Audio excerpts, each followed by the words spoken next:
dark haze.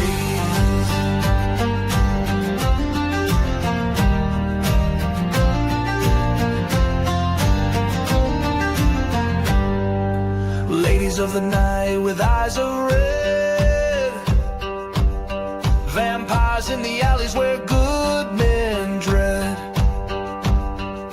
wolfmen howling beneath the pale moon. But justice is coming and coming soon. From saloons to graveyards where evil sleeps, they walk among us. Secrets they keep, nightmare hunters with souls ablaze, cleaning up this town through the dark haze. Cryptids themselves, yet they stand tall against the darkness, answering the call for every lost soul, every whispered prayer. They fight for the light in the midnight air.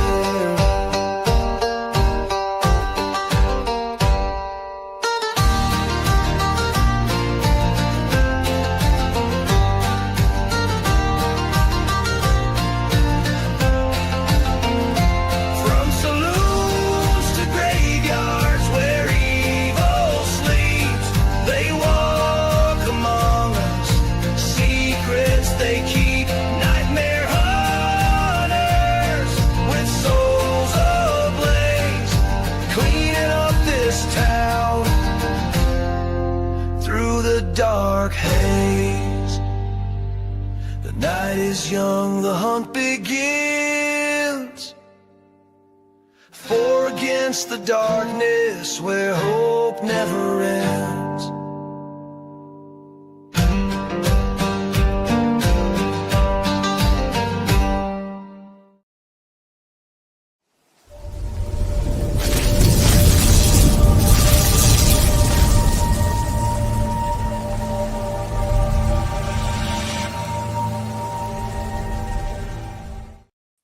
Good evening, folks, and welcome to another edition of the Nightmare Hunter podcast. For all those new folks in the chat, and I'm seeing a lot of new names, welcome to the Nightmare Nation. We're proud to have you guys with us. And if you haven't had a chance, please take a second to hit that like, share, and subscribe.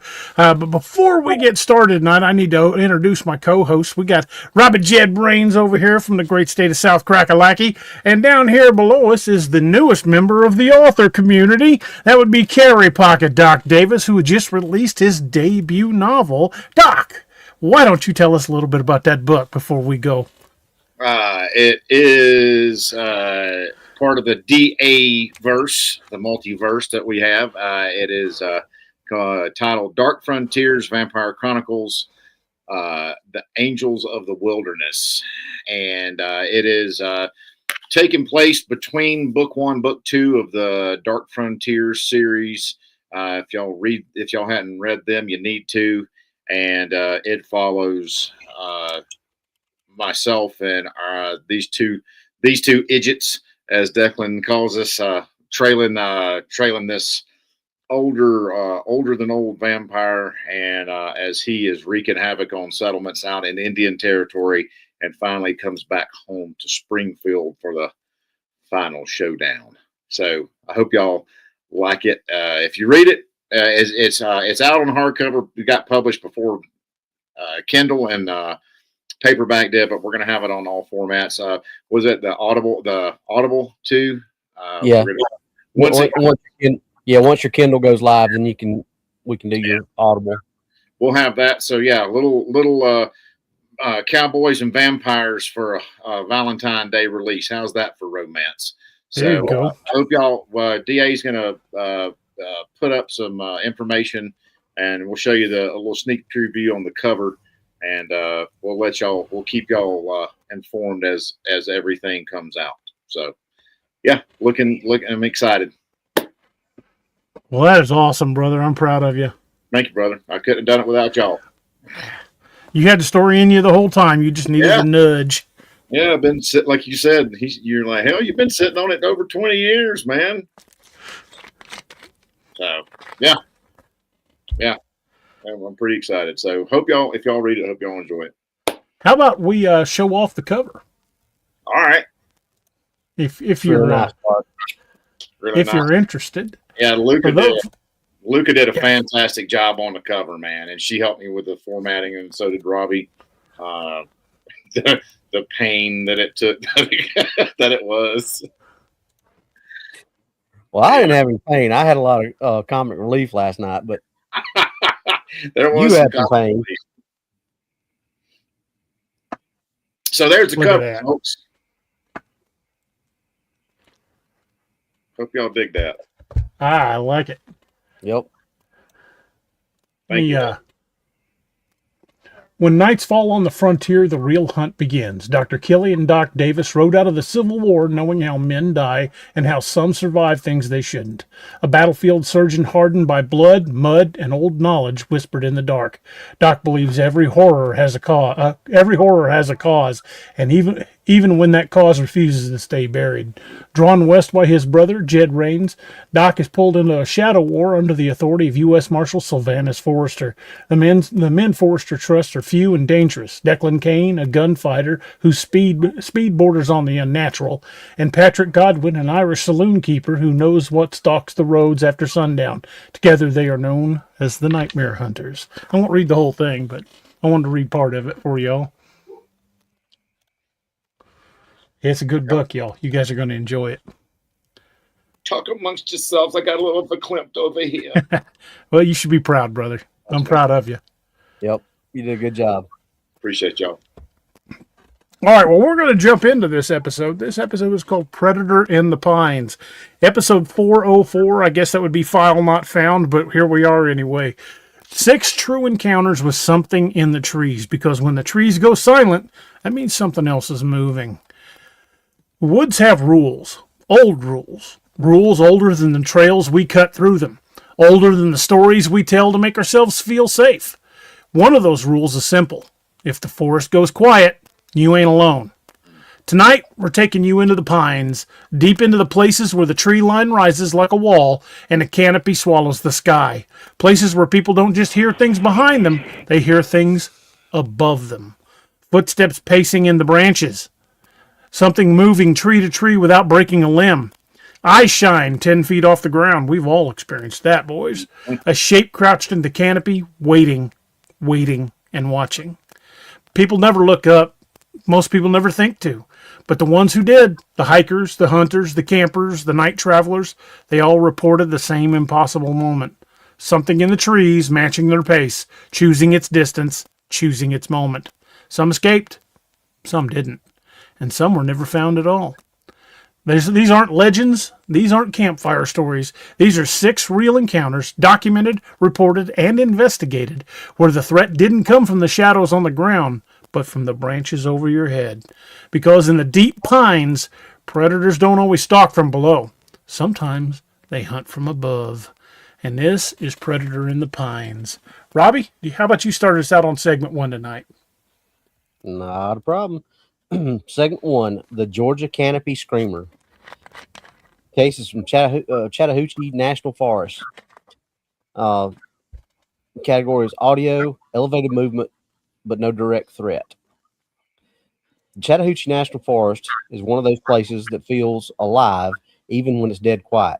Tall pines, heavy canopy, long stretches of trail where the sky disappears and the forest presses in around you. It's beautiful, but it also is the kind of place where sounds behave strangely. Echoes don't echo, footsteps vanish into the needles, and sometimes, if you're unlucky, you hear things that you shouldn't, or that shouldn't be there at all. Our first encounter comes from a pair of campers who set up for the night near a creek bed deep inside the forest. They weren't rookies. They weren't thrill seekers. They were just 2 friends looking for a quiet weekend away from the noise of the world. But the noise found them. It started just after midnight. A scream, long, sharp, and rising, cut through the trees. Not from the trail, not from the creek, but from above. They described it as a sound. They described it as a sound that didn't belong to any animal that they knew. Not a bobcat, not a fox, not an owl. It was deeper, wetter, like something forcing air through a throat not built for screaming. They froze in their tent, listening. Then another scream, each one coming from a different point in the canopy, as if something was moving from tree to tree, calling out as it went. When they finally worked up the courage to unzip the tent and shine their lights upwards, they saw it, just for a moment, a large dark shape shifting between branches, 20 feet up, not gliding, not flying, but climbing. The branches swayed under its weight, but not the way that it should have. Whatever it was moved with a kind of deliberate, predatory grace, heavy enough to bend the tree limbs, but controlled enough to stay silent between movements. Then came the moment that. What, somebody say something, or was that just a background echo? With me. I thought I heard one of you say something. Maybe not. Sorry. Then came the moment that stuck with them for the rest of their lives. The tree above their tent shook, not from the wind, not from an animal landing, but from something gripping it, something strong enough to make the entire trunk tremble. They grabbed their gear, sprinted to their vehicle, and tore out of the forest. As they drove, they reported hearing something pacing them in the treetops, keeping speed with their headlights until the road curved and the canopy broke. They never went back. The encounter is one of a few where witnesses reported sound originating from above, not from the forest floor, and that detail matters because it suggests predators comfortable in the canopy, using elevation as cover and announcing itself only when it chooses. This is the first step in our escalation tonight. Something in the trees making itself known, not attacking, not chasing, just letting you know it's there. And that's often how these stories begin. Ooh. You know, there's a lot of that story that you remember the one with the video from South Carolina that we played with the trees. Mm-hmm. Limp. Yeah. That reminds me a lot of that. Mm-hmm. Yeah, I thought of that first time I read it too. Mm-hmm. That's a good video. This also, I mean, the way that thing was pacing them through the trees as they were getting out of the area. Dang, man, that is crazy. Yeah. They're Dang, not far apart. thanks, man. That's awesome. Hope you love it. Yeah, I mean, that thing going through the trees like that. But also talking about it being strong enough to twist the trunk and sway the tree. If you remember, that's the story Johnny told me that when he was out the creek up there, the first time he and I talked, that's what he said was happening to that tree. One tree in the middle of a bunch of them that was twisting and shaking. None of the trees around it moving, just that one tree twisting and swaying and shaking. Huh. And that's what he said. It's like something was strong enough to grab a hold of that tree and just twist it.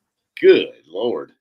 Well, I mean, and if you think about that too, that kind of falls in line with some of the other encounters we've talked about where the trackway would just terminate right at a tree line. If there was an open clearing, there'd be tracks. If there wasn't open clearing, there may be one or two, but then it was just gone. Yep. Like that hiker or that trail runner dude that went missing. Yeah. So yes, I'd say you definitely got to keep your eye on the trees. I'd say this was definitely territorial, and they got paced, even though they were in a vehicle. They got paced. Yeah, they did. And through the trees. That's the thing that blew me away when you were reading that. I was like, good Lord, whatever it was cruising through trees. But what about the scream? Because it said it wasn't like, because I mean, those of us who've been out in the woods, we know what a coyote here sounds like. We know what a fox sounds like. We know what a raccoon sounds like. I mean, raccoons are pretty scary. Yeah. So at nighttime, bobcats, DA's just my neighbor's kids in the tree. They look kind of like this bone tomahawk people. We were talking about that last night. Horrible, man. That movie is just, oh my Lord, that's so brutal. are you doing, dude? Well, you were talking about the acoustics on that. I mean, they said it had a wet, resonant quality, suggesting something large, the sound originated from above the ground. So unless it was up on a hill somewhere nearby, it was in the trees. So if it was perched up in a tree, that means it's got the vantage point. It can see everything going on around there. And that's not something you typically see in most predators.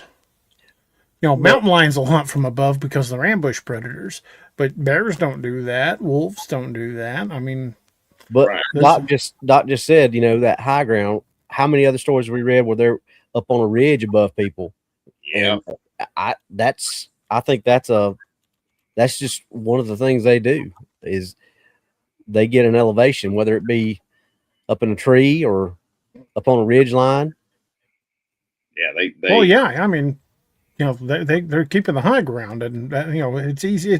It's easier to see prey coming when you're on the high ground, and it's also a lot easier to defend yourself. Yep. Just ask Anakin. Nice reference. Yeah.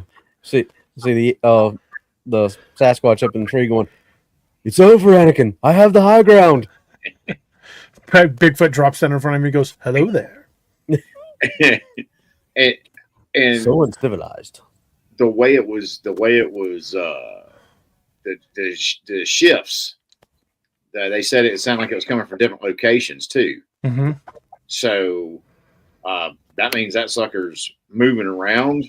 If it's moving around, I don't know.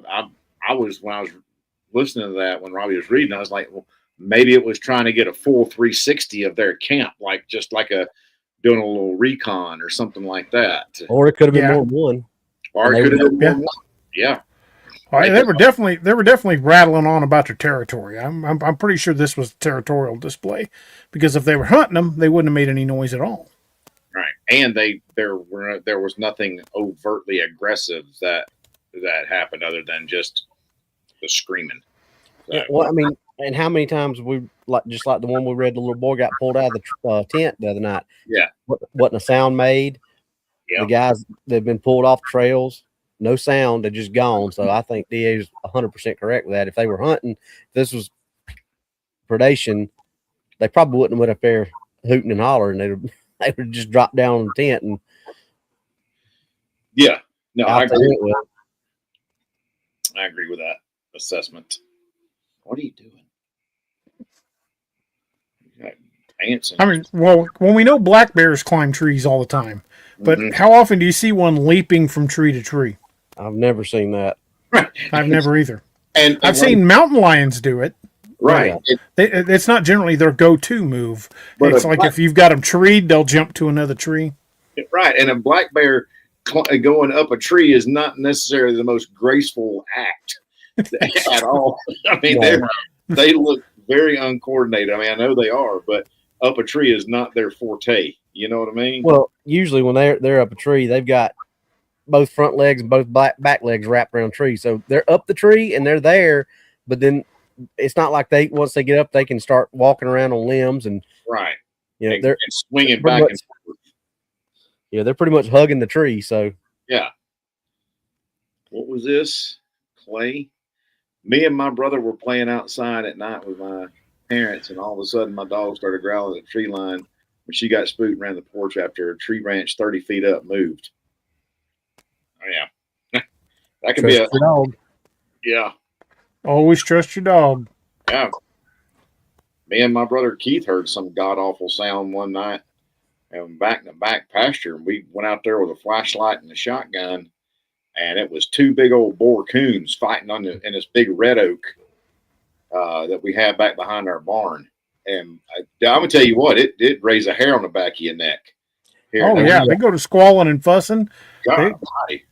They sound like animals 5 times their size. Yeah, they do. We were like, what in the world is that?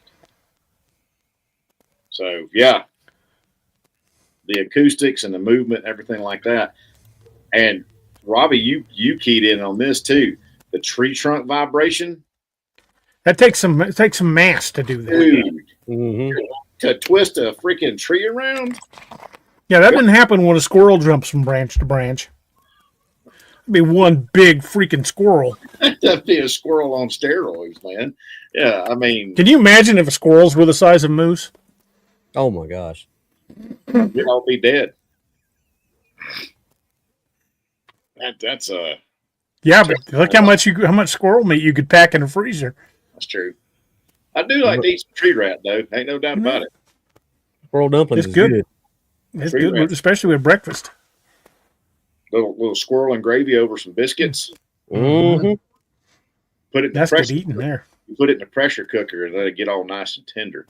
Yep. Sorry, we definitely derailed a little bit there. You can hear the What redneck coming out, What else is new?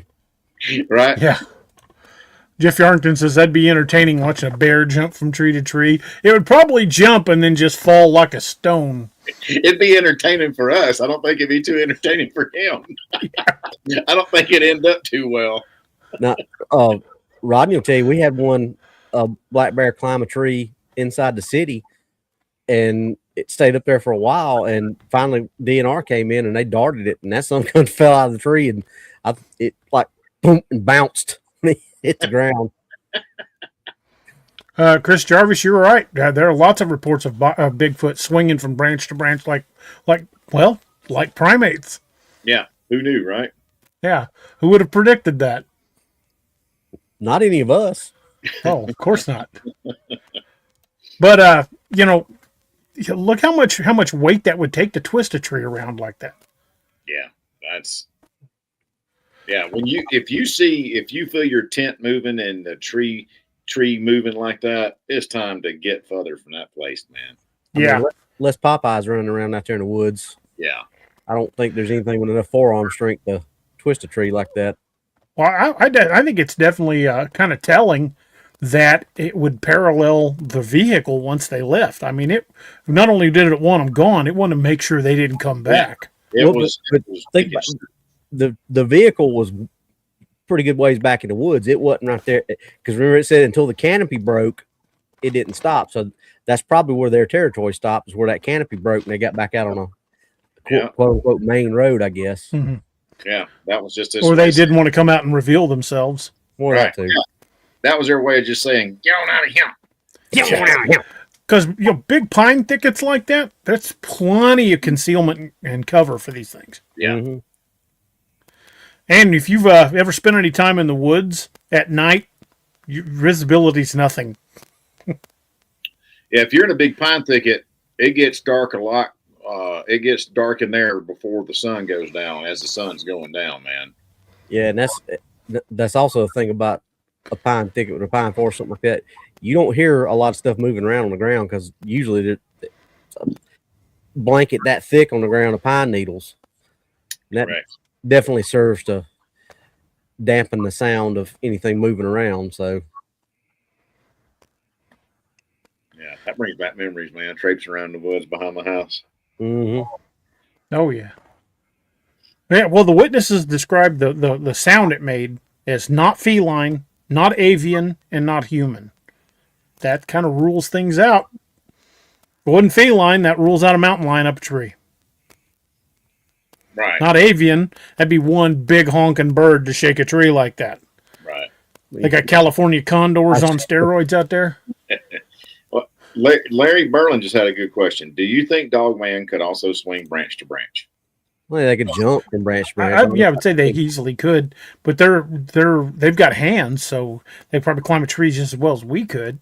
But I would say, if I had to guess, much like wolves, I'd say they would be more on the ground hunters, and I would say we'd be more likely to find Bigfoot up a tree. But I'm not going to say it's impossible. Yeah, because remember, Gray Eagle and Jason got surrounded by a bunch of Oolonga Doglala that were in the trees. Well, in the first book, Wolf Moon, he tracked it into the woods and it went up a tree. Yep. So I wouldn't rule it out. I would say they're fully capable of it, but whether they choose to or not probably is situational.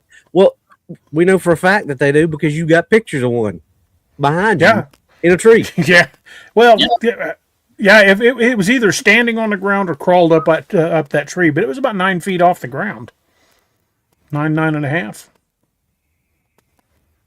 I still remember that picture. It gives me chills thinking about Well, that. me and you were walking right next to that tree, and when we heard with our ear pros, When we heard the pacing off to our left. And the breathing. Yep. Well, and that eye shine that me and DA saw there. Not Good far, point, just a guy. It was big and it was tall And quick. and fast. Yes, I was just about to say and fast. Almost as fast as you, little Doc.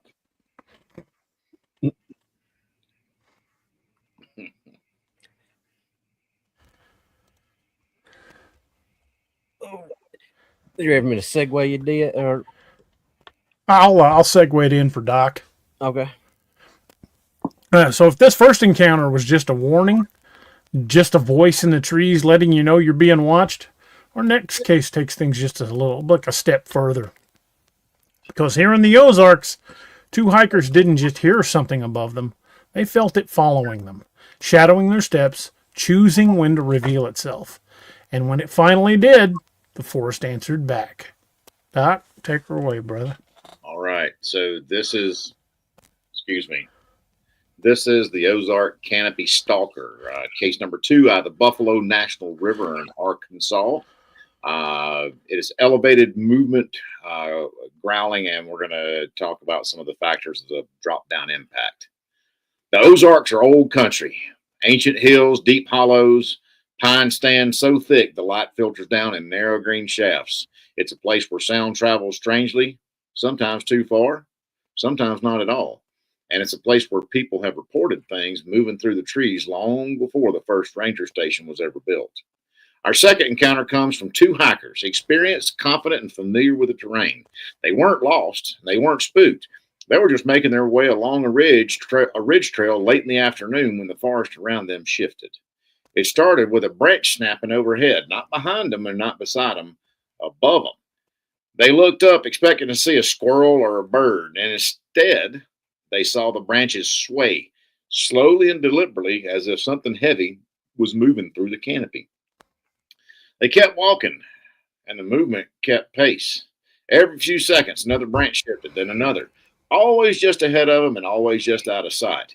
They described it as a feeling of being escorted, not hunted, not chased, but guided. Something was moving with them, matching their speed, staying just far enough ahead to remain unseen. Then the forest went quiet. No birds, no insects, no wind. Just the sound of their breathing, and that's when they heard it. A deep, resonant growl rolled through the trees above them, not from the ground, not from the brush, from the canopy. It wasn't the growl of a bear. It wasn't the scream of a cat. It was something lower, something that vibrated in their chests. That sounds familiar. Something that felt like a warning. They froze and the growl came again, except this time it was closer. Then, without warning, something hit the ground right behind them with enough force to shake the dirt under their boots, a heavy, solid impact. Not a branch falling, not an animal jumping down, something dropping from the trees. They spun around expecting to see whatever had landed, but the trail behind them was empty. No movement, no shape, no sound, just the lingering vibration of that impact echoing through the ground. They didn't wait to see what came next. They ran. Down the trail, around the bend, and all the way back to the trailhead. And the entire time they reported hearing something moving parallel to them, keeping pace in the trees until the forest finally thinned and the canopy broke. This encounter is one of the clearest examples of intentional positioning. A predator using elevation to control distance, visibility, and psychological pressure. It didn't attack them. It didn't chase them. It just let them know it was there. It announced itself. And that's the part that sticks with you. Predators don't warn prey. If predators want something, they're going to take it. They don't growl unless they want you to know they're there. They don't drop from trees unless they're testing your reaction. This wasn't curiosity. This wasn't coincidence. This was a threat display and the second step in the escalation that we're building tonight. Something in the Ozarks wanted those hikers to know just exactly how close it was and how easily it could close the distance. Dun, dun, dun. No kidding. Yeah. I mean, the fact that it dropped down behind them, then it was just poof, gone. And like Robbie said, that big thicket area there, or in those woods, those pine beds, straw beds. I mean, that thing can move, and plus it's got the memory foam feet. Mm-hmm. So Yeah. it dropped down behind them, and it was probably off the trail and blending in with the shadows, like as they do, like we saw in that video. That's pretty interesting right there, dude. Yeah. Yeah. And the feeling in their chest, where we've heard that before. Right. The infrasound, the growl. Yeah. The roars from all these, like Ape Canyon and everything like that. Oh, yeah. Yeah, so I mean, big cats use it. Hey, William. Hey, William. What's up? Yeah, big cats use it. A lot of creatures use it. So yeah, it definitely that meant what? That was a threat, right? I mean, right. That it was saying, hey, I know you're here. Time for you to get out of here. And this it came from the canopy, which, other than a mountain lion, there's really nothing in the Ozarks that climbs trees that's a predator. I mean, that's a good point. I mean, and a bobcat ain't going to be moving stuff around like that. I mean, they'll go, but those things ain't much bigger than a freaking Maine Coon. Some of them. Yeah. Mm-hmm. So and you ain't gonna feel them hit the ground. No, no, because I mean, if you've ever seen how cats drop, they drop very gracefully, for lack of a better word, and quietly. And what's this? Well, the branch displacement shows that something up there was heavy. Right. It's big. Real big. But it was still moving precisely. And something else, too, just in front of them. So what does that say? Probably more than one of them. Could, yeah. And I was thinking, too, like in the story, how it was guiding them. I think it was kind of herding them out of the area to try to keep pushing them in the direction it wanted them to go. So, yeah, it was. I think it was definitely hurting them. Yeah, and definitely the tree to tree thing, because like we just said, in the last story, bears don't go tree to tree like that. That's right. That's definitely a primate trait. So something with that indicates brachiation. That's the way primates move, being able to swing from branch to branch without falling. I mean, that's there's really nothing else that can do that but a primate. And that's what they call it, brachiation. Mm-hmm. Brachiation. Interesting. Learned a new word today. I shall incorporate that into my ever-growing thesaurus. Oh no, Doc found another $5 word. Yes. $20 word. $20 word. Do not and be don't worry, Robbie knows what it is, so he can make change for the rest of us. Jed, don't be obstreperous. And the way when that son of a gun hit the ground, I mean, that thud. It said it jarred them in their boots. If y'all ever have felt something heavy hit the ground like that, I mean, that's, if it jars the ground, that's big. That's a big critter. That is a huge critter, man. I don't know. What do you think, Robbie? Yeah, I think this was like the first one we read. I think this was get out of my get on out here. Mm-hmm. Yeah. Right. Because there again, I think it steps it up a little bit more into a psychological thing with jumping out of the tree right behind them, and then this, like as you said, poof. That's adding a psychological edge, which is kind of even scarier because that means it's thinking. Right. And the fact, if something came down, if I was going in a position, if I was going this direction and then something got my attention over here and I turned around, then I heard something fall down or jump down behind me and rattle the ground, I'd be going back that way. like real quick. Because it was basically, I think it was basically giving them, all right, boys, this is as far as you go. When it came down. Boys, I've dragged both of you out into the Ozarks woods, and there are plenty of places where it feels like something could just drop out of the tree because the canopy's so thick. Yeah, it is. Mm-hmm. And it ain't, I mean, you got a good mix up there. You got just like where I grew up, Mississippi, and just like where Robbie lives, there's a good mixture of softwoods and hardwoods. And they know, they're smart enough to know what'll take their weight and what won't. Oh, yeah. You know? And so with that thing dropping down, I think it was literally saying it knew the trees to use, and it said, this is as far as you go right here. And it's time for you to go that way. That's some definitely I don't know, predatory behavior right there. That's like definitely not trying to borrow word from your book, BA, but that's definitely an apex predator. Yeah. Challen says it could be causing fear before they hunt, or that might have been their hunting grounds and they wanted them the hell out of there. Yeah. They might have been interfering with a hunt. Yeah, whatever territory it was theirs. Yeah. And they were like, y'all got to go. Yeah, at that point, I'm pretty much all for letting them have it. Yeah, boys, y'all have fun. I'm out of here. Good luck with it. We're gone. Yeah, look at the time, Robbie. Okay, have a good day, sir. Have a good day. You too. Please don't eat me. Yeah, that's big, dude. I mean, and that's again the whole the creature staying ahead of them and not behind them. That's like pushing them upwind and ahead, and again controlling that movement. And the growl that wasn't coming in to kill, just like Robbie said. I mean, if they're gonna if a predator is gonna take you, it's not gonna give you a heads up. It's just gonna take you. Yeah. It ain't like and they also said they felt more than heard the growl. Right.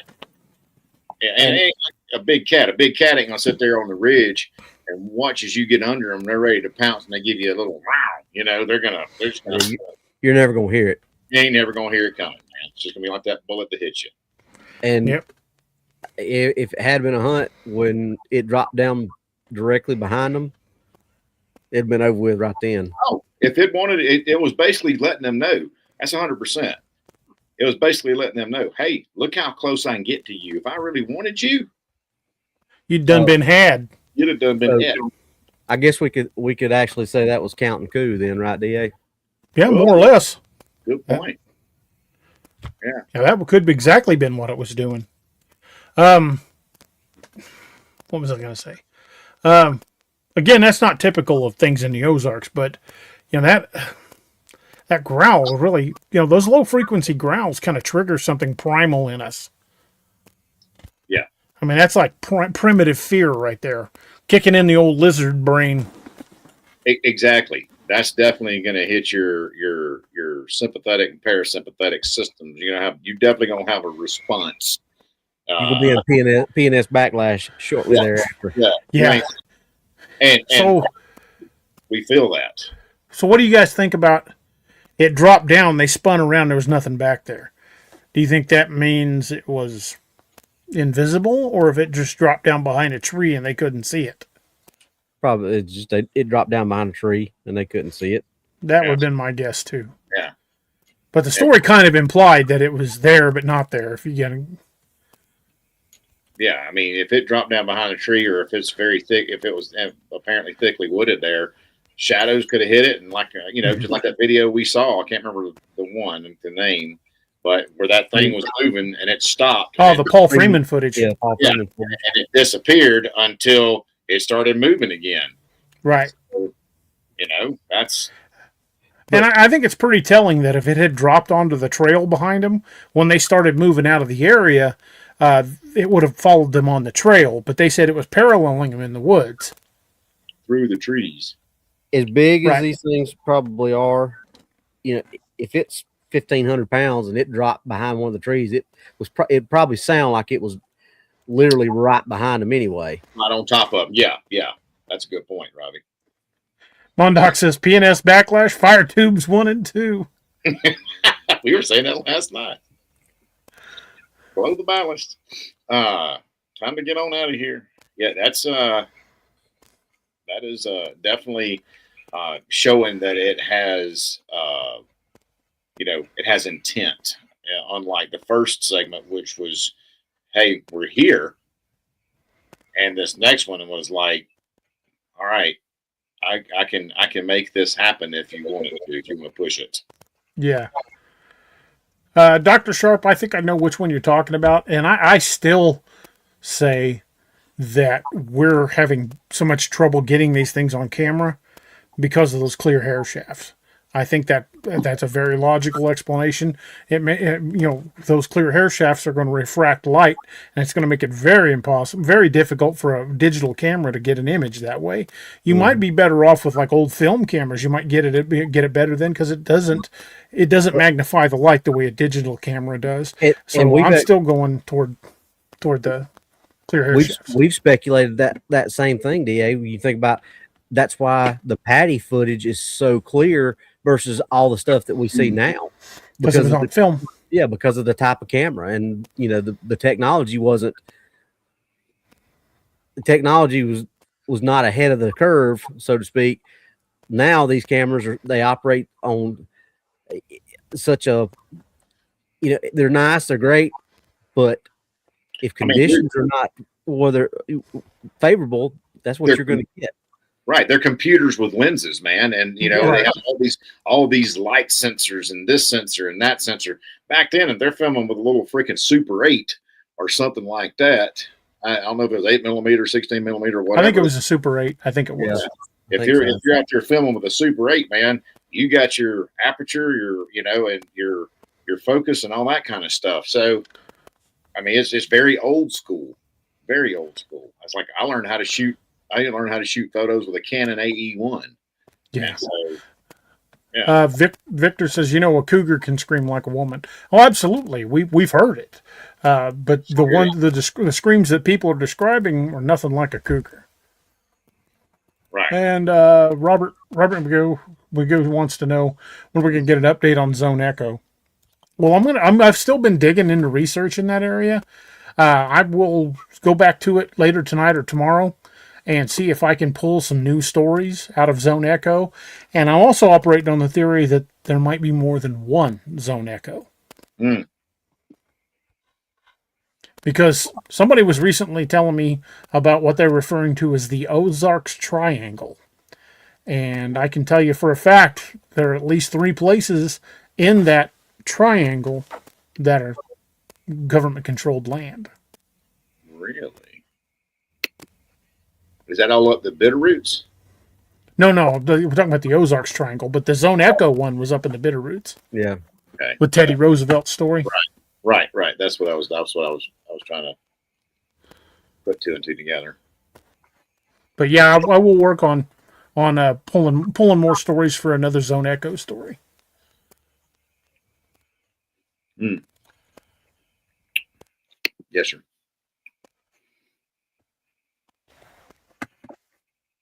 But meanwhile, back to this one though. So do you think?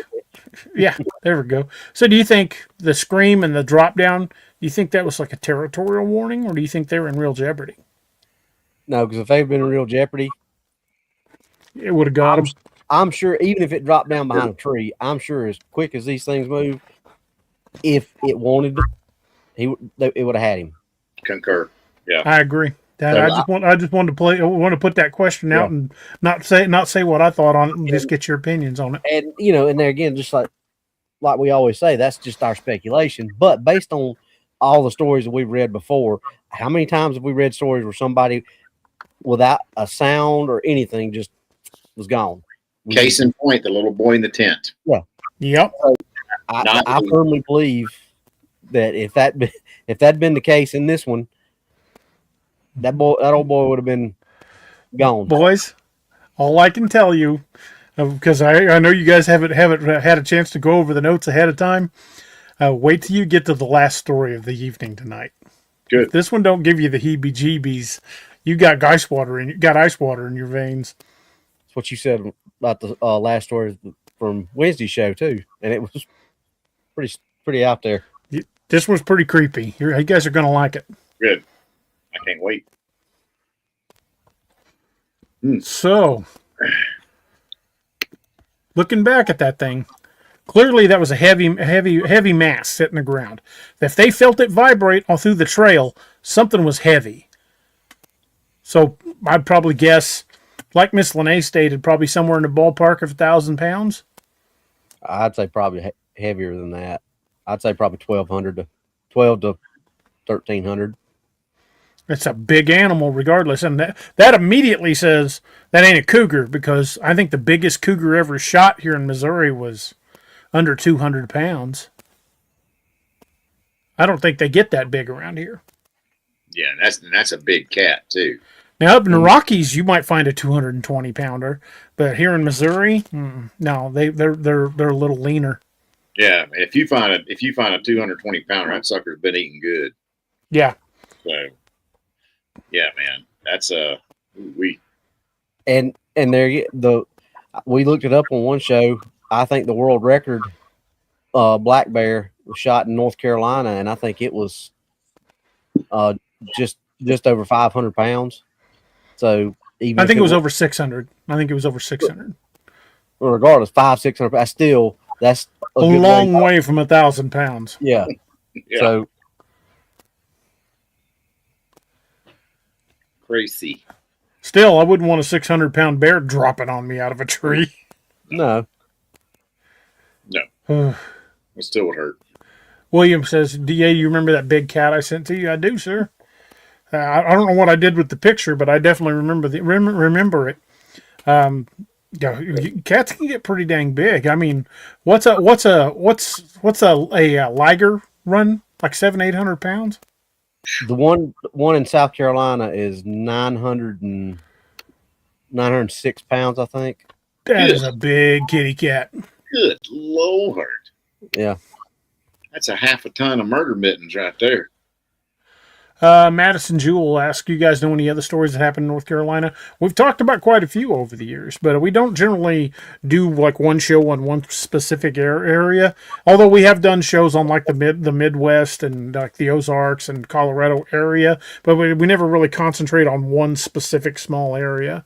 But we can probably put some together. I mean, I know we've done several over the years, including the 911 call where that guy said something jumped in the back of his pickup. Yep, that was North Carolina. That was North Carolina, and same with that story about that sheriff up near the mountains that kept finding family homes empty. So they ended up calling for help, and they had sent in a team of Navy SEALs to take out a group of rogue Sasquatch that were basically just breaking into people's houses and killing them.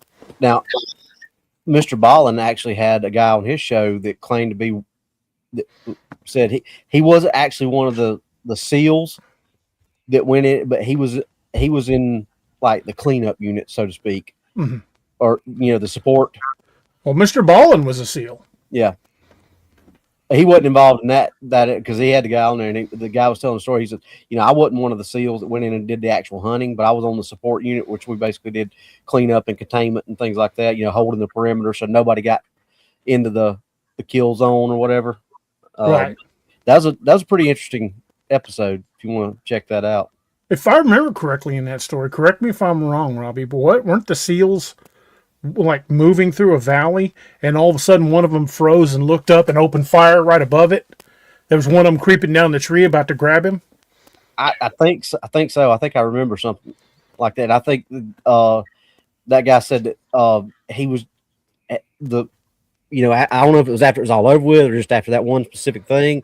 They were back everybody just kind of milling around. They were talking about it, and this guy was telling everybody that was in the support unit about it. So, it's kind of a secondhand story. That guy didn't actually see it happen, but he said that's what they were telling him happened. Hillary, I'll try to find the original source of the story, but I heard it the first time. I want to say 2017, 2018 was on the first time I heard it. I heard it profiled on another show. This was long before we had this podcast. But I think that story's probably, if we can track it down, probably happened sometime in the early 2000s. That sounds about right. Just from what I remember reading of the original posting, I think it happened sometime like around 2003, but it might have been before then. It's one of those little mountain towns up in North Carolina. Mm-hmm. Vincent Tipping says, I think that 911 call with the driver and some creature was in Carolina. I believe I can be right. It was definitely in North Carolina.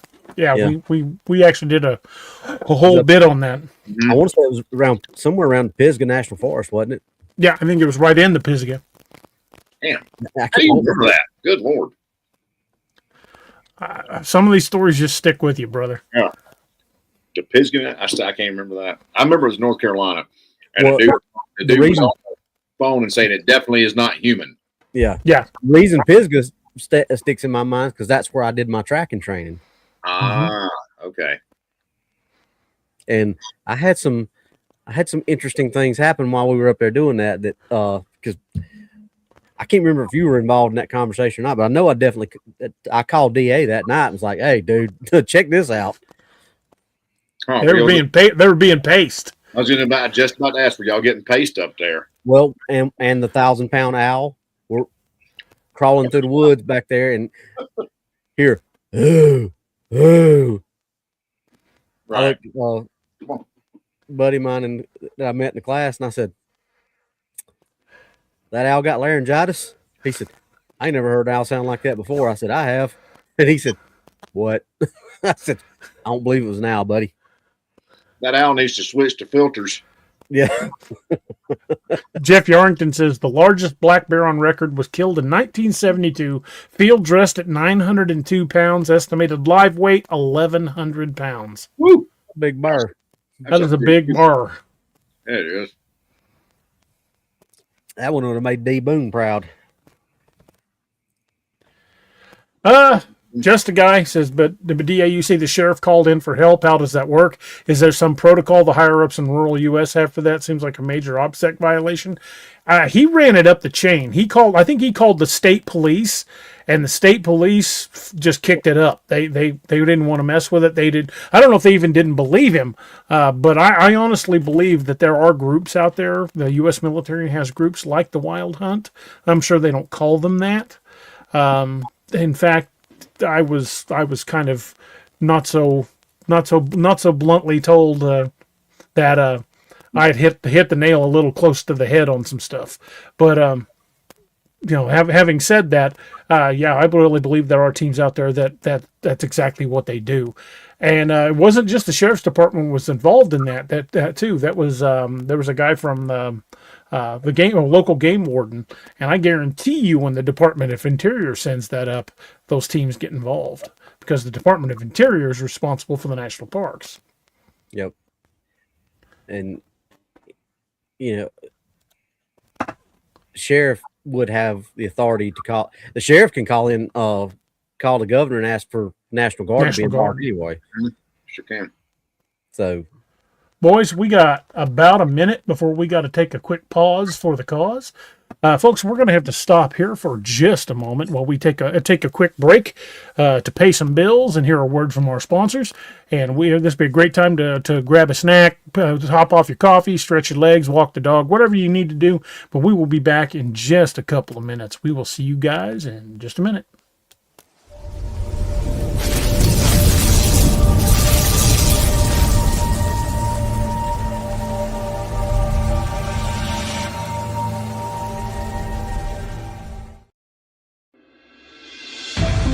The new book, How to Research a Haunted House by paranormal investigator Margie Kay and professional researcher Violet Wisdom, is now available from Unex Media. This one-of-a-kind book explains how to do research on a house with uncommon methods and resources used by historic home researchers, and how to determine who may be doing the haunting and why. How to Research a Haunted House can be used by homeowners, renters, investors, and it should be in the library of all professional paranormal investigators. Get this unique book at unexmedia.com or Amazon.com. That's unxmedia.com or Amazon.com.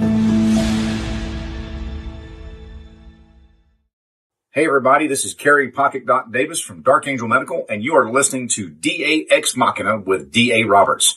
You may recognize me or some of my products from Dark Angel Medical in some of the Apex Predator, Lakeview Man, and Wild Hunt books, and you can get those products at www.darkangelmedical.com, along with training classes on how to use those products and save a life. Shoot us an email at info@darkangelmedical.com and be the difference. In a world where monsters still walk the earth, one author dares to face them. From the brutal cryptid horror of the Apex Predator series to the Ozark legends that stalk the night in Lakeview Man. From the elite warriors of codename Wild Hunt to the relentless investigations of the Nightmare Hunter and the frontier terror of Dark Frontiers. When the dead rise, the Ragnarok Rising saga unleashes pure zombie apocalypse fury. And across the stars, war rages in the Lost Legion and Man's Marauders. And in the realm of myth and steel, the world of Vanguard calls to those born for legend. Cryptids, zombies, sci-fi warfare, epic fantasy. This is the universe of D.A. Roberts.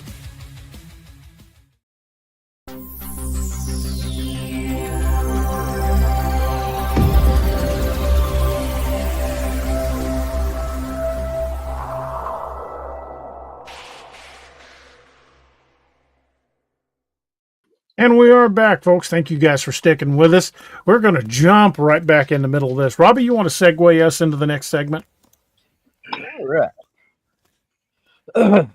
Segment 3, right? Yeah. If the Ozarks encounter was a warning, a growl in the branches, a thud in the dirt, our next case takes us into the moment every backcountry traveler fears. Because in Virginia's Blue Ridge Mountains, a hiker didn't just hear something above him, he saw it, perched on a branch, watching and waiting. And when he froze, it made its move. Ooh. Segment 3, the Blue Ridge drop-down encounter, coming up next. Take it away, DA. This is case number 3 for the night. It takes place in the Blue Ridge Mountains of Virginia. This has been documented in a number of places, including the BFRO. And this is a perch sighting, rapid descent, and a chase. You guys are going to enjoy this. The Blue Ridge Mountains are the kind of place where the forest feels layered. Like the woods have depth you can't see. You can only sense it. The trails wind through the steep slopes and tight switchbacks, and the canopy hangs low enough to make you feel like you're walking through a tunnel of branches and shadow. Our third encounter begins with a solo hiker moving along one of those narrow trails late in the afternoon. The light was fading, the air was cooling, and the forest was settling into that strange quiet that comes right before dusk. He wasn't nervous, and he wasn't lost. He was just trying to make it back to his campsite before dark. Then he felt it, that prickling sensation on the back of his neck that tells him you're being watched. He stopped, listened, but heard nothing. He took a few more steps, and that's when he saw it.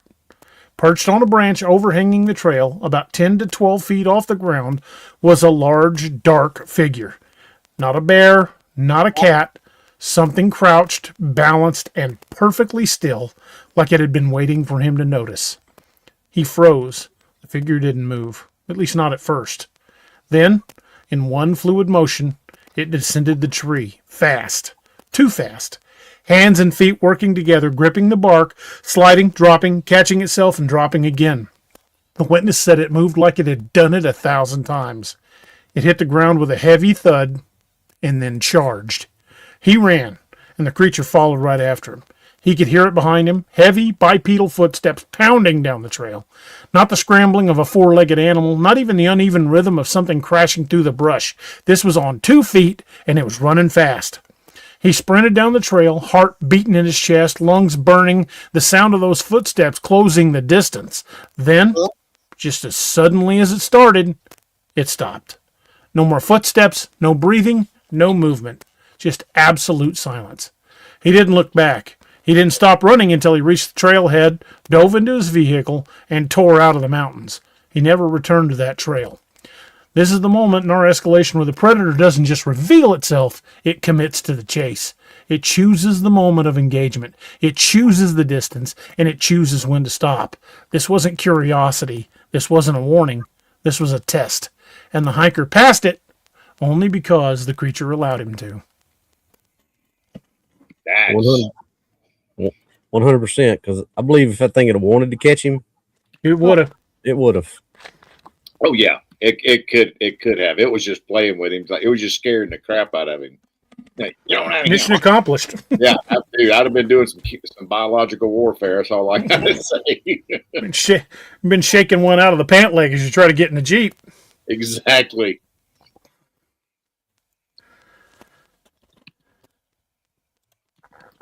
Sheldon says, "Oh, that reminds me of the new Dark Frontiers book." Cool, dude. Thank you. Lone Queen says, "All these Virginia stories make me want to reinforce concrete bunker house and Jurassic Park fences for my cows to keep out predators."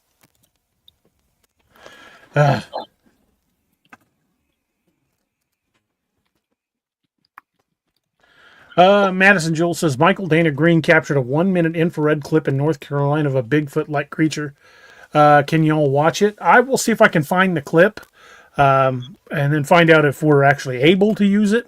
But yeah, I'll look into that. Maybe we can do a show on that here before too awful long."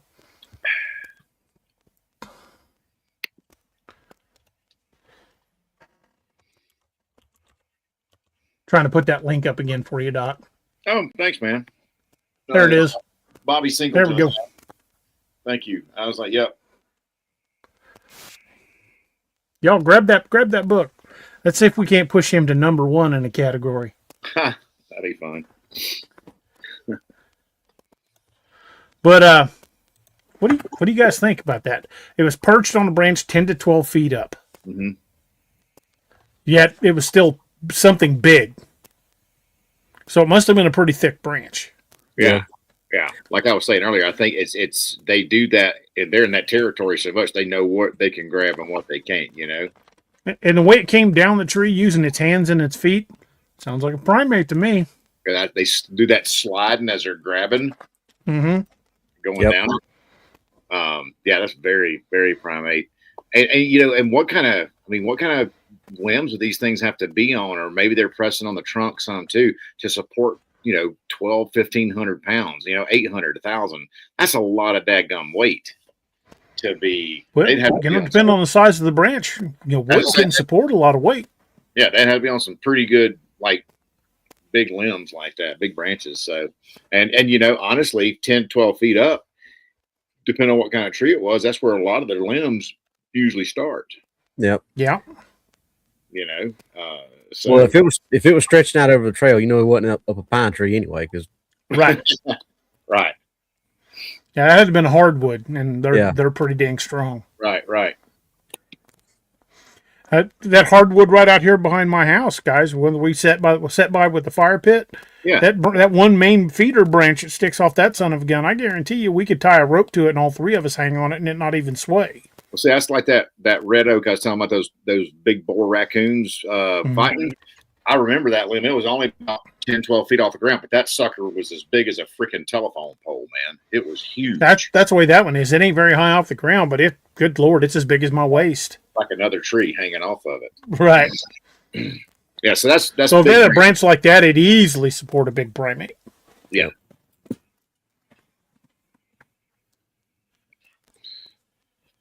So it's moving around. The slide. That's the thing. That's very, very, very scary. Curtis, it's up to Amazon. Amazon should have that process completed pretty soon. We're hoping the Kindle and the Kindle and the print copy, the soft spine. Hoping those will both be up sometime tonight, maybe early tomorrow. Yeah, hope so. And all it is right now is hardcover. Sorry. Yeah, it ain't your fault. That's all on Amazon. Yeah. It's very weird. Tactical descent.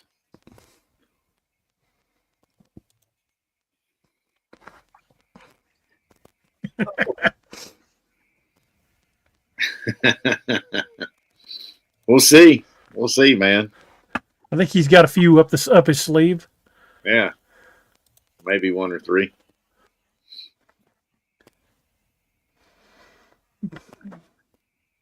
The ground impact. Talked about it hitting with a heavy, dull thud. So, and if it felt it in the soil, that's something with some pretty substantial mass to it. Yeah, just like the last story we talked about. For you to feel that, it's got to be something substantial. And he described it as running on 2 feet. Yeah, So I think we can safely rule out bears and mountain lions on that. And yeah, because you can tell the difference between a bipedal running behind you and something with a trot. oh yeah, the whole cadence is different. Absolutely, yeah. And it's also different among different quadrupeds. I mean, like a horse's gait and a cow's nothing alike. It's true. Yeah. Wabbits, cats, deer, all of them different. Yep. So what do you guys think? You think this one was predatory, or you think this was a bluff charge? Bluff charge. Because like we said, as soon as you finished it, if it had wanted to catch him, it could have. Yeah. That's what I was thinking too. I definitely was leaning toward bluff charge, but bluff charge or no, I'm pretty sure he was having a brown pants moment. I don't think there was anything he could have done or anything that he did do. No. That stopped that. That was strictly up to that thing as to how that ended. Oh yeah, it was letting him know I could have had you if I wanted you, but instead of or maybe he did crap his pants and it was like, whew, no, I'm not getting that one. Maybe so. Why do they keep doing that? Is this a defense mechanism? But that's not the only story we've talked about out of the Blue Ridges. The last show there was one up in the Blue Ridge Parkway. Mm-hmm. That's right. Yep. Yeah, that'd be a great area for us to go investigate. That would be fun. Some thick woods up there. And some really sheer cliffs. There's a lot of stuff that goes on up there too. You know, it's the Appalachian. Oh, the Blue Ridge right through the Smokies? Mm-hmm. Oh yeah, man. Thanks, Clayton. I'll check into that. I'm sure I can use it under fair use. I just got to look up how much I can play at a time. Boondock Mojo, Corey Cole says, sometimes those footfalls you hear behind you is the sound of your own heart pumping in your eardrums. I imagine he heard a fair bit of that himself. I'm sure.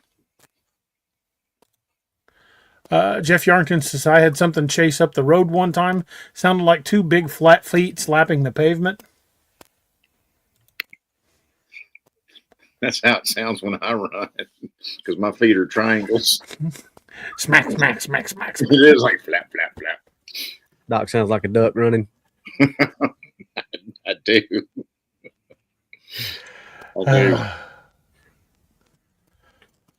Lori Gibbs says, I'll probably not get to the Appalachians or Smoky Mountains, but in the Pacific Northwest, and hope to have something happen. Just be careful what you wish for, and have an exit strategy. Have fun with that. Yeah. Stray Wolf says you should check out the Bigfoot Museum in Blue Ridge, Georgia. I'd love to. Yeah, I've been by it a couple times, and I'd always meaning to stop, but never have time to. That's cool.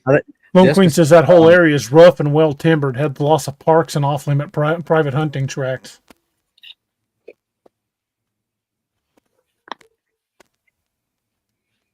It's pretty much, my Doc. You're not wrong. So Doc sounds like a frog running upright. Oh, that's funny. All right. So what else we going to talk about with this thing? What we got? Well, the perch was interesting. I mean, it wasn't trying to hide. Right. Yeah, I mean, once he stopped and started looking around, it had probably been there the whole time. He just hadn't seen it. Like we were saying, most people don't look up. No, you're right, man. Because I don't sit there and continually look up while I'm on a hiking trail. I'm usually just looking out at the view or whatever. I don't really look up. Well, but it's, think about that guy that we encountered out in Combs Ferry that time. Mm-hmm. What was he doing? He was looking down, walking, and what? DA, while you were over there talking to him, and he said that, I turned around and looked at Doc. I said, "Yeah, I would expect he hadn't seen nothing. Look how he's walking. He's walking with his head down. He ain't looking around." Right. That's I mean, nothing against the guy, but that's the way a lot of people go into the woods. They're like you said, DA, they're either listening to their headphones or they're in their own little world thinking about stuff. Their situational awareness just sitting there. Exactly. Right. Exactly. And I think that's kind of telling with a lot of people too, because if you get your head stuck in your phone, or you're playing with your iPod, or if you're just looking at your feet, you're going to miss a lot of stuff. Absolutely. Yeah, I mean, how many people have probably been snake bit because they weren't paying attention and stepped on a snake? Well, that bit I put in Operation Lily, where Margolin grabbed that snake out of the tree branch that almost bit Valkyrie in the face. That was actually based off what happened with me and my uncle. When I was about 13, we just moved back to Missouri from New Mexico. And New Mexico, you ain't got to worry about snakes in trees. It's the only thing you really got to worry about is the damn thing rattles at you. So I wasn't paying any attention. We were going fishing down by Hull's Ford up on the other side of Lebanon. And I was walking along fat, dumb, and happy carrying my tackle box and my fishing pole. And all of a sudden he pushes me to the side and takes his fishing pole and slaps this freaking cottonmouth right out of a tree. And I would have walked right into it if he hadn't have done that. Oh. So that bit with Valkyrie and Margolin was actually based on something that happened to me. That's terrifying. And it would have got me.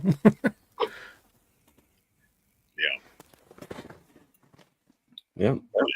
They can keep their distance from me. I'm totally okay with that. I'm right there with you. I'm not a fan of nope ropes.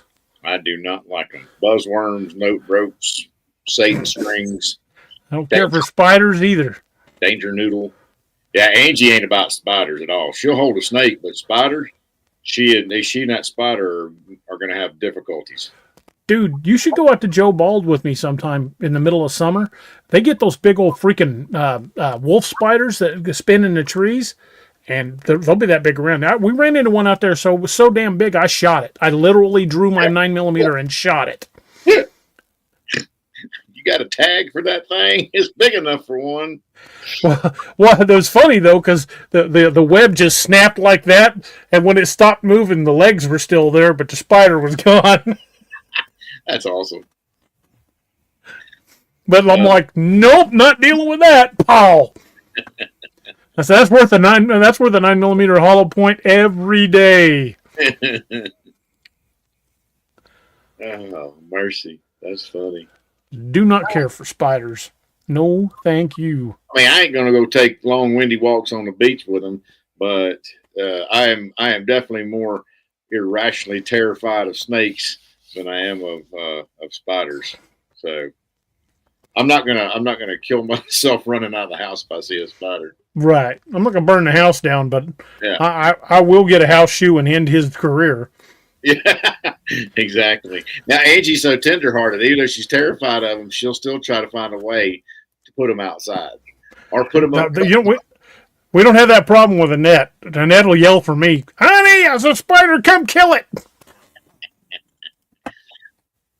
Yeah.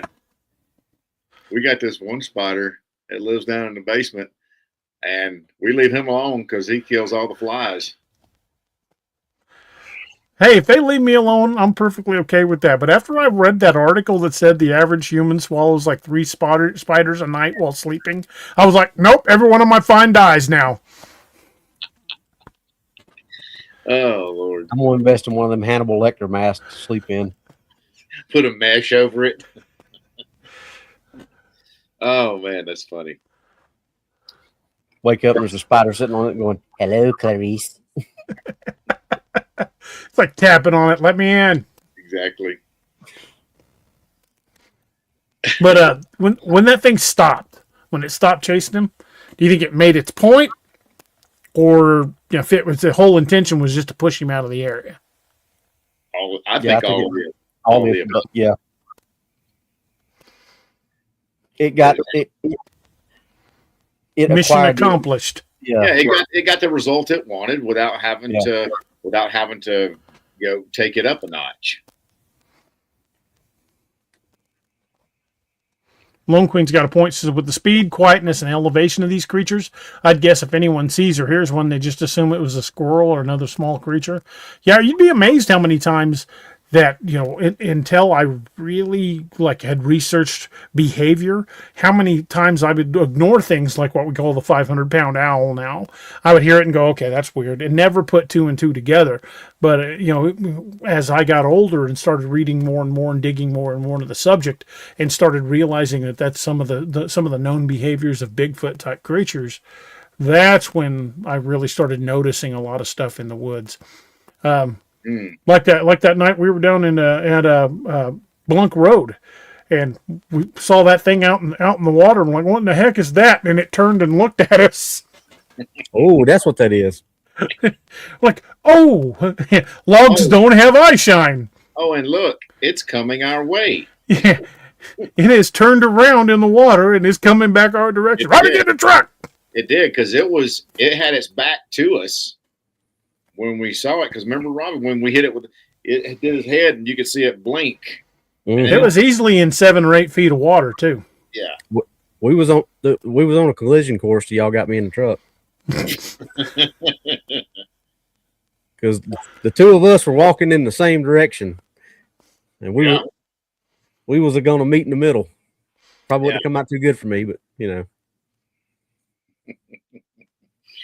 That's the night that Doc turned into Stroker Ace. It happens in an SUV. It happens.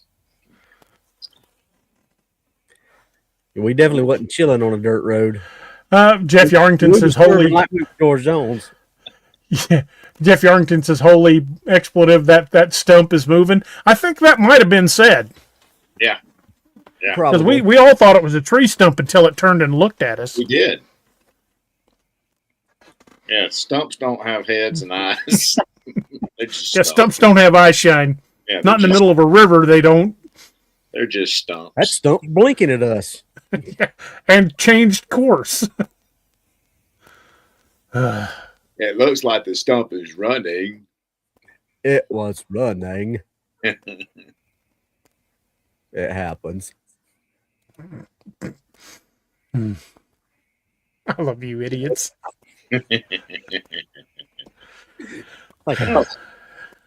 But folks, if this Blue Ridge encounter was the moment a predator stepped out of the shadows and made its move, our next case takes us a little deeper into the mindset of a creature that doesn't just chase, it hunts. Because in the Klamath Mountains, a hunter didn't just see something in the trees. He watched it track him, step by step, from above. Doc, you want to take us into segment 4? Certainly. This is the Klamath Treetop Tracker. Man, say that 6 times real fast. I couldn't say it once. I know. Klamath Mountains in California. Elevated tracking, a silent drop, and a downslope pursuit.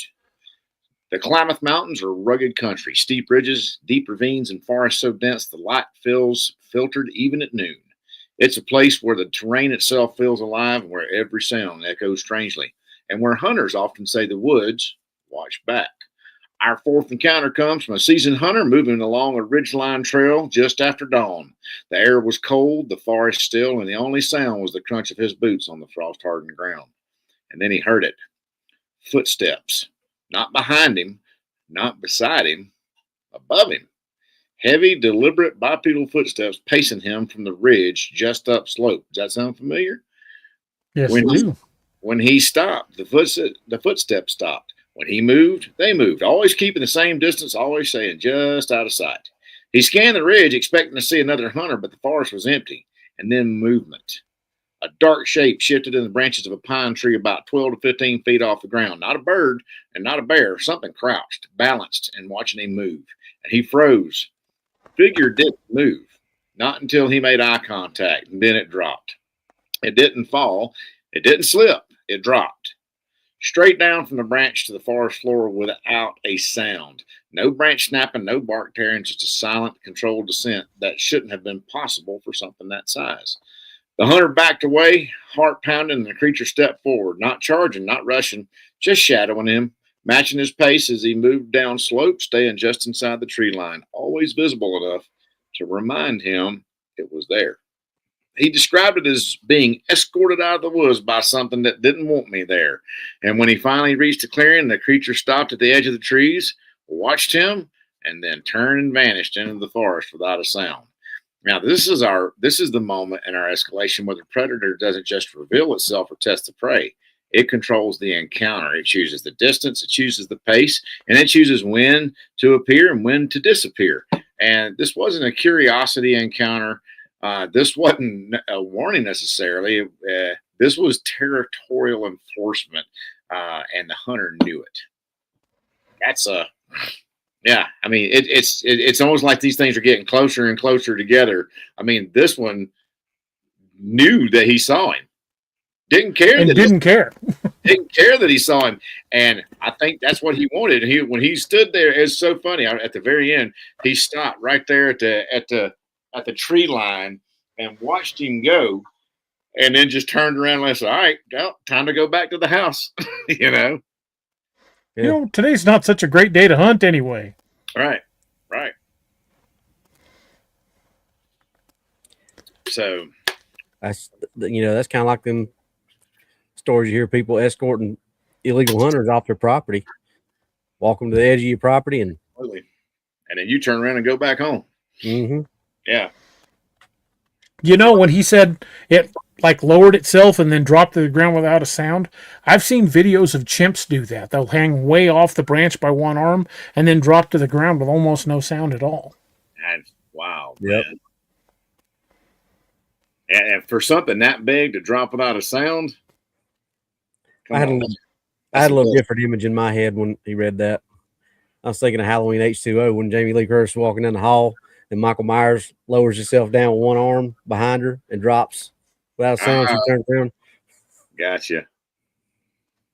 I never saw that movie, but I can envision it the way you explained it since you're such a writer.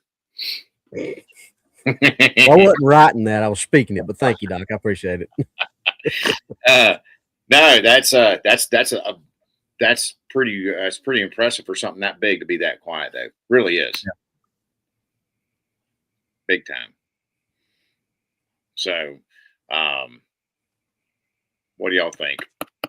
Well, I think if it had, much like the other cases, if it had wanted him, it would have got him. It just wouldn't have revealed itself until he was too close to do anything about it. Right, and notice, just like the other tactical consideration, where was it? It was up slope, and it was up on that ridge, and it followed him down slope. Uh-huh. Well, I mean,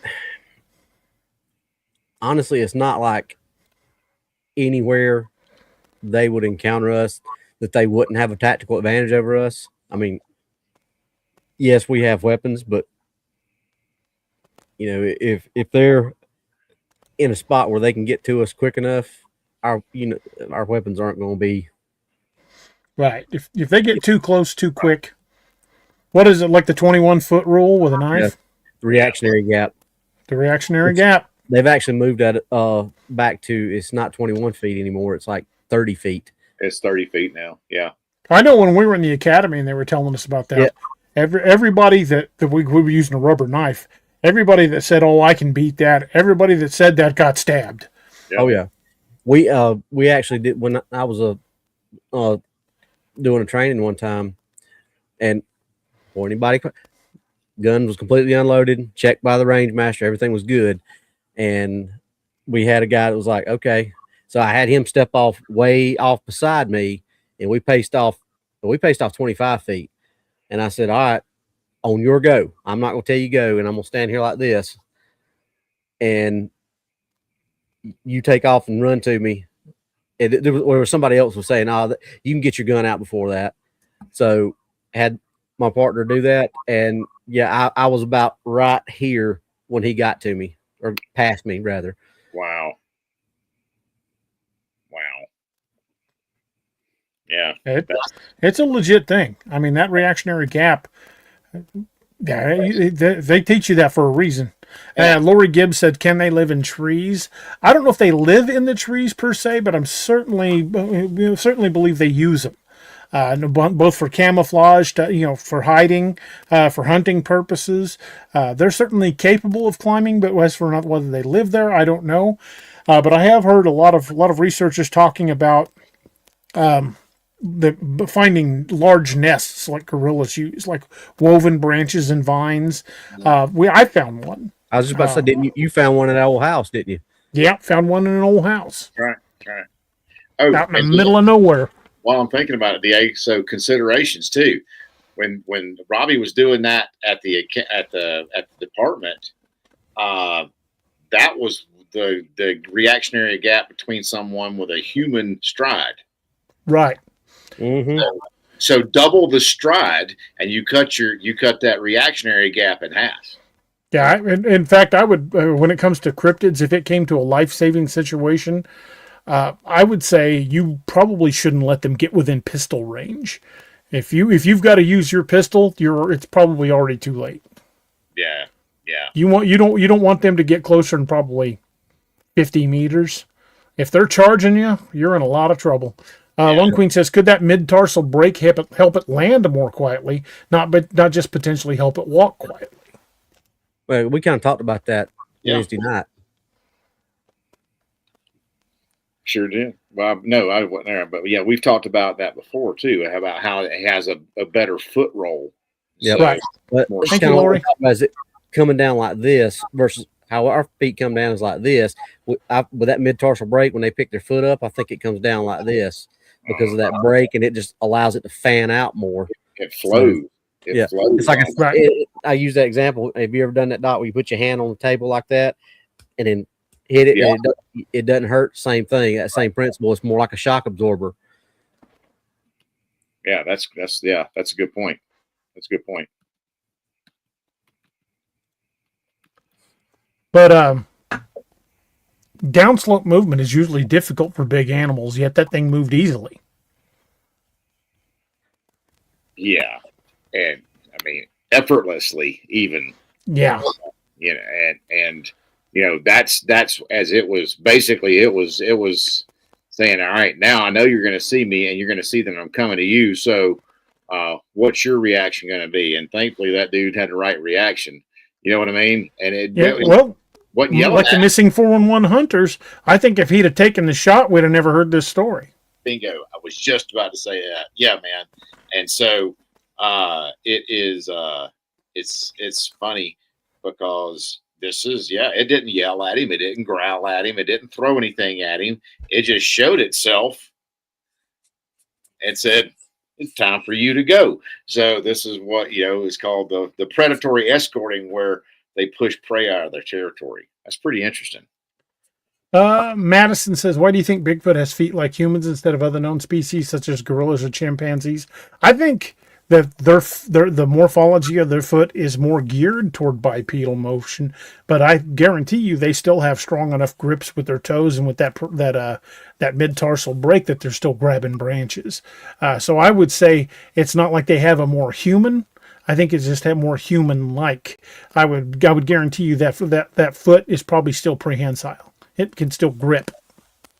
Yeah. In fact, we've watched videos of dogs who grip things with their paws. So it is clearly not outside the realm of possibility for that thing to grip with its feet. We had a bull mastiff named Coda, and I'd take the boys to the park. They were pretty little, and he got to watch them, and I guess he thought it was a hoot and a half. And whenever the boys would run up the slide and slide down, he would go right up behind them, slide down the slide, and run around and get in line with them. Did it every time. That's hilarious. It's pretty funny watching 140 pounds of dog climb the steps on a slide and then go down it. Yeah. Yeah. Oh, man. So, what do you think? Is it, again, I've already kind of figured this in my head, but I wanted to hear what you guys kind of either confirm it or come up with a different theory. Do you think this was, aggression or just territorial? I think it's territorial aggression.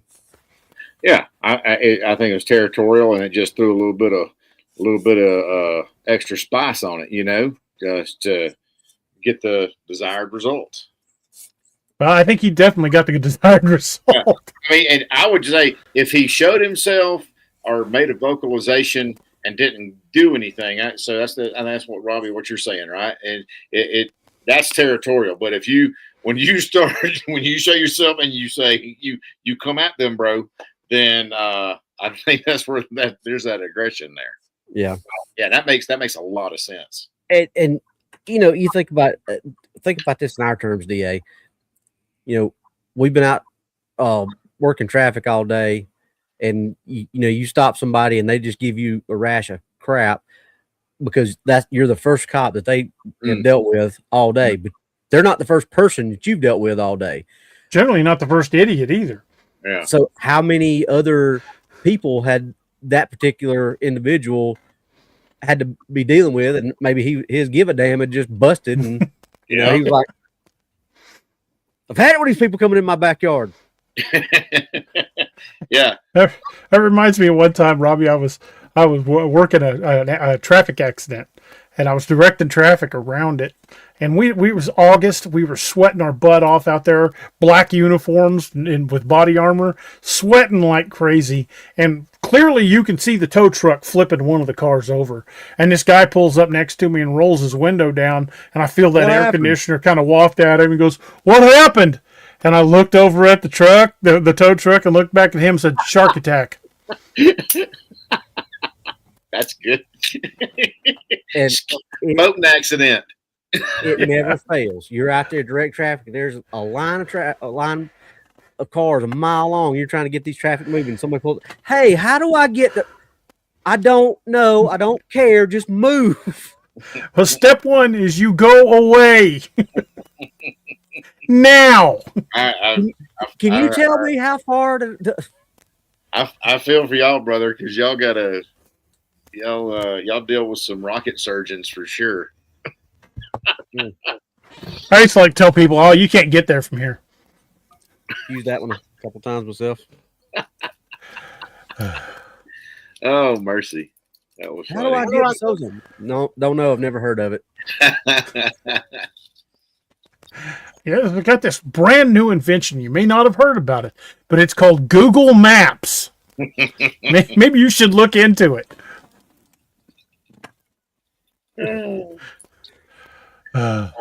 Mercy day. Yeah. Yeah, somebody sent me a meme the other day. Matter of fact, I think it was my sergeant. He said, "You pull into, you get your, you finally get a break, pull into a church, just in the middle of nowhere. Just get your sandwich to your mouth, and some random person pulls up beside you." I've had that happen so many times. I just want to eat. People, leave me alone. I had you remember that show Southland it used to be on? Mm-hmm. Do you remember the episode where they went and stopped on a hot day and were getting ice cream and that lady went off on them? I actually had something like that happen to me. I sat down for the first time that day to eat some lunch, and this lady's like, "We pay your salary. We don't pay you being here to eat." I'm like, "This is my lunch break, lady. I get one."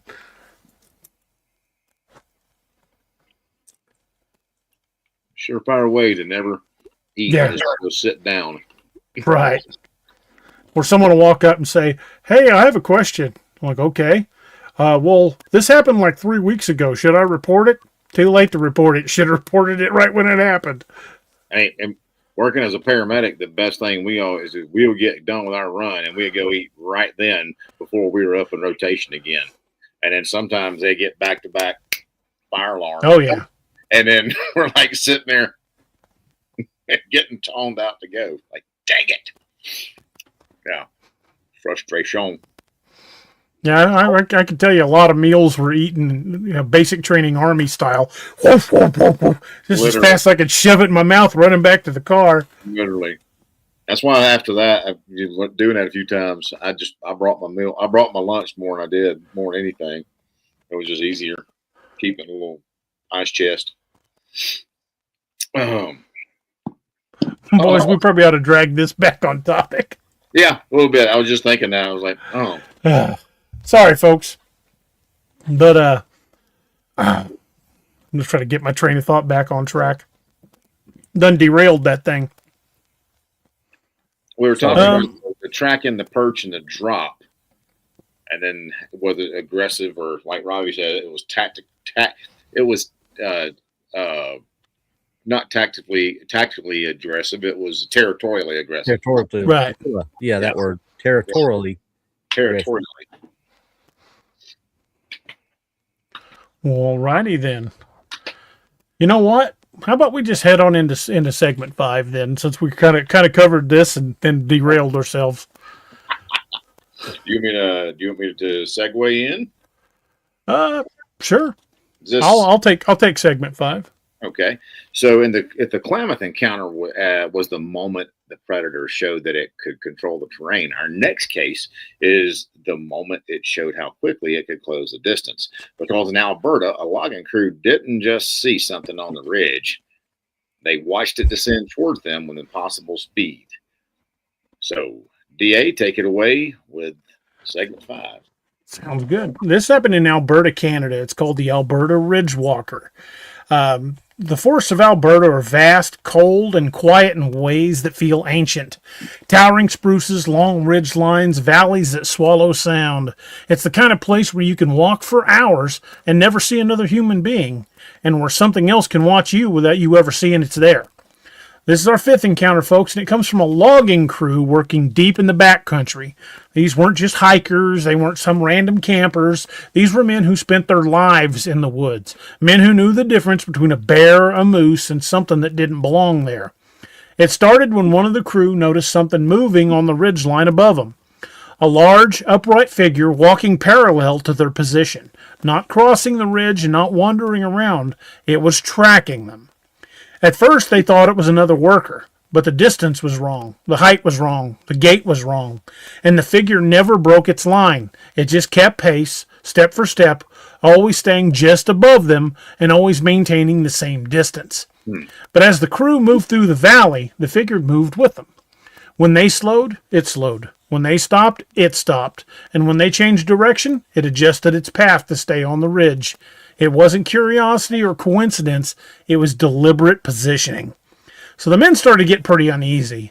They're being watched, studied from above, and the figure wasn't trying to hide it. It wanted them to know it was there. Then the moment came where their unease turned to primal fear.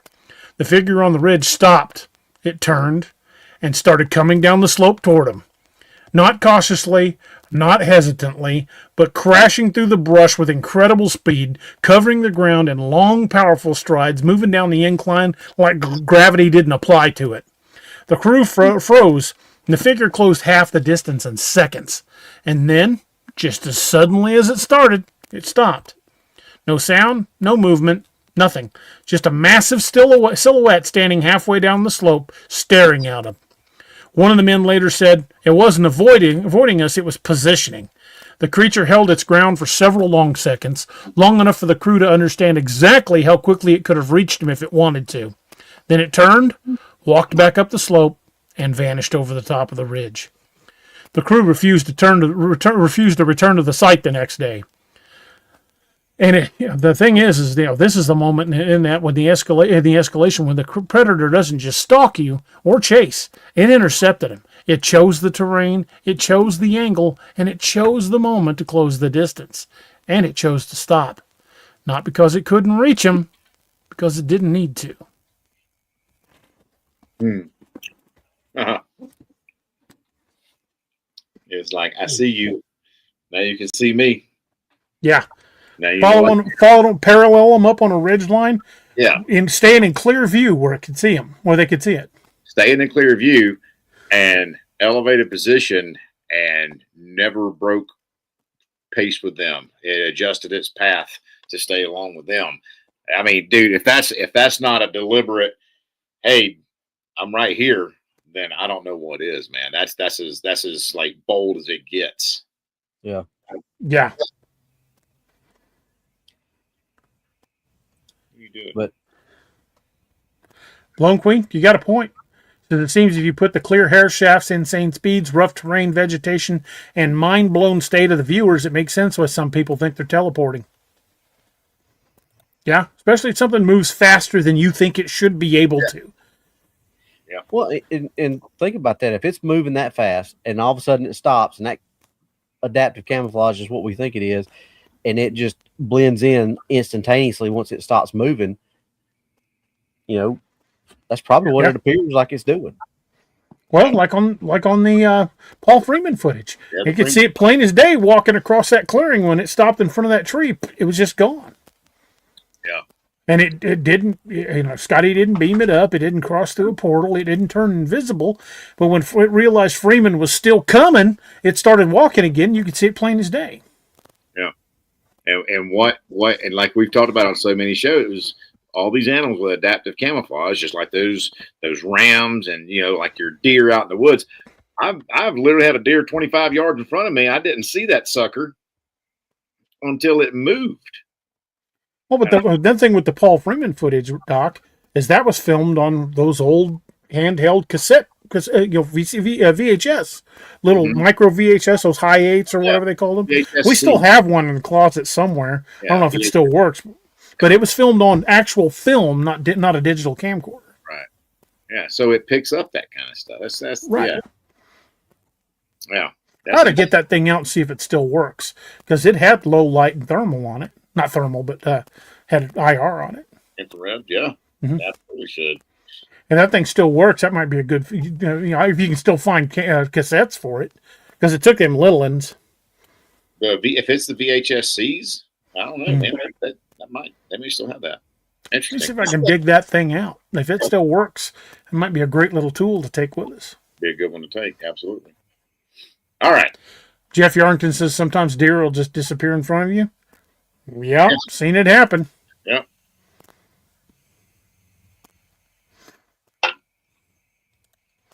Vincent, absolutely correct. That's something we've been saying for at least 3 years. That those clear hair shafts, the current generation of ghillie suits that they're making have fiber optic shafts in them. Why? Because that clear fiber optic shaft picks up and redirects the color of light around it, making it better camouflage. Really? Why is the military using it? Because it works. I did not. That is awesome. They are incorporating fiber optics into the latest generations of ghillie suits, because when they're laying still, that clear glass shaft picks up whatever colors around it and redistributes it through the suit. Well, raise my rent. That's pretty awesome. It's pretty freaking cool. That is pretty freaking cool. Because it was, to me, it was a validation of our theory when I read about that. Where does technology get a lot of its ideas from? Nature. Animal kingdom. Absolutely, man. And I guarantee you, our government's known about these things for a long time. Yep. So where do you think that idea came from? How did we get sonar for our submarines? Listening to whales and dolphins. Yeah. Because sound travels better through water than it does through air. Yeah. How did we develop radar? Bats. I mean, a lot of our technology has come because we studied the living world around us. We learned how an airplane needs to fly. We looked at birds' wings. Birds. Yeah. Studied aerodynamics. Yeah. Crazy, man. Crazy. Clayton Plott says Usain Bolt ran 27.8 miles per hour and did a 100-meter sprint in 9.58 seconds. If he's 6'5", imagine the speed of something 8 to 9 feet tall. Dude. Yeah. With a lot more musculature too, man. Yeah, no kidding. That's probably a whole lot more endurance too. Taking a lot more breath and a lot more muscles can be a lot more oxygenated. Exactly. Oh yeah. Yes. And there's so many reports of those things getting alongside a car and staying with it till it gets to 40 or 50 miles an hour. Golly Moses. Wow. Yeah. I mean, it was definitely letting them know just how fast it could get to them if it wanted to. Yep. Well, those guys described it walking along that ridge line. At first, they thought it was a person, but then realized that it didn't walk like a person.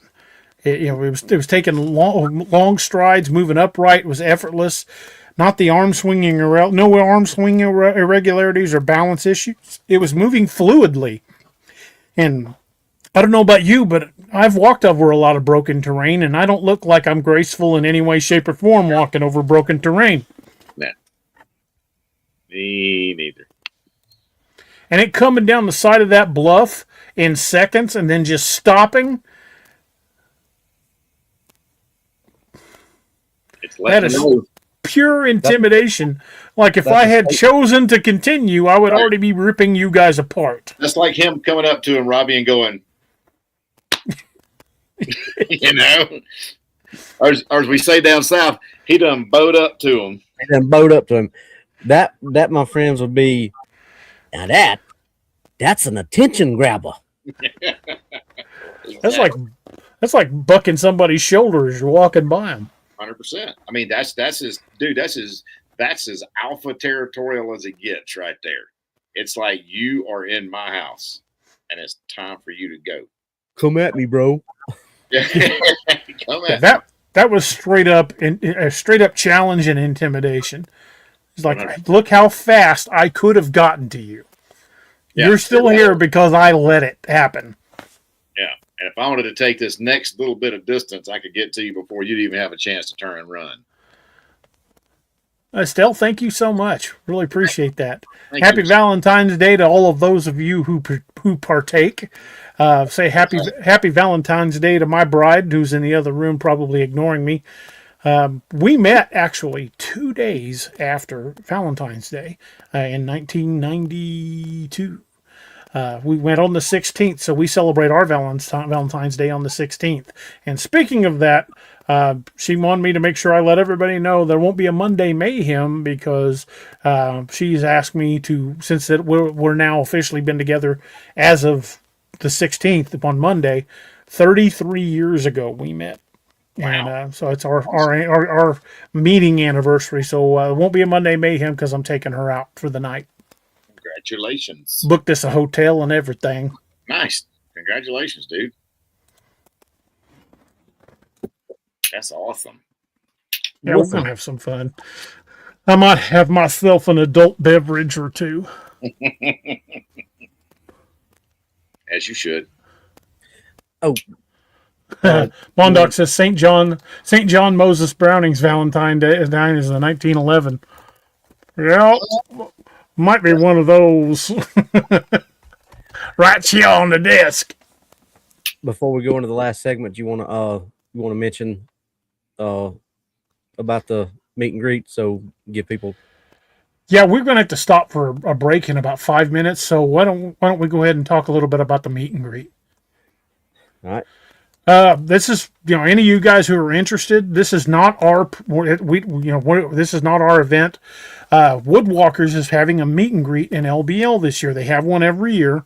And this year they invited us, not to be confused with the event we're wanting to plan in LBL, because we're planning on getting with Jessica Jones, the Woodwalkers, the folks over at Old Line Cryptids, and maybe a few others, and having our own convention either in LBL or in one of the convention centers right close to it. That's still in the planning stages. We're hoping to have that maybe set up sometime next year, because I discovered that there's a hell of a lot more to planning a convention than I ever thought there was. There's a lot to it, folks. But this is the Woodwalkers event. It's their meet and greet. They invited me, Doc, and Robbie to come and speak and hang out and talk with folks. I can't sleep on the ground. This is a camping event. So Doc, Robbie, and I got us a cabin about 10 minutes away. It's pretty close, but I can't sleep on the ground, not with my back. With what day is it? What days are it, Robbie? The 10th, 11th, and 12th of April. Okay, 10th, 11th, and 12th in April. That's a Friday, Saturday, and a Sunday, ain't it?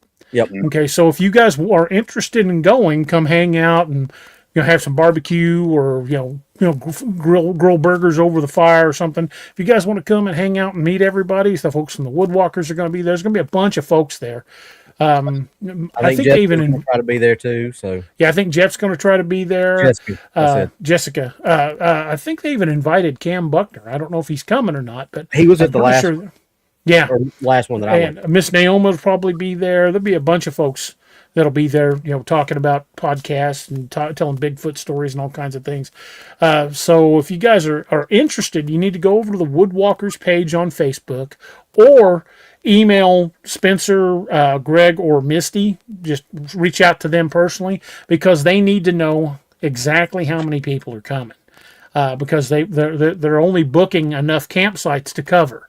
We don't want to book the entire campsite if only half of that's going to show up. Well, so what Spencer told me is because it's such a big event, there's all kinds of forms that they have to do and permits they have to get, and because of the number of people, the LBL itself puts on an extra ranger that will sporadically throughout the time come by and check on everything and make sure so they can't have a whole lot more than what's on there. So Spencer needs to have that form in pretty quick. So if you want to go, you need to get on that.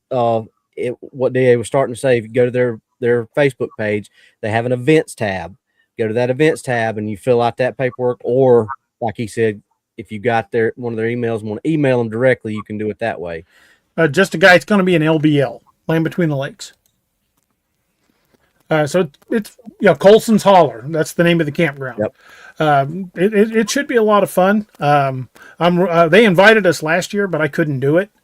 So I've wanted to do this event for a while, but hopefully everything, all the stars align and everything works out like it's supposed to. But it should be a lot of fun, and we'll be there. We might even bring a few books with us.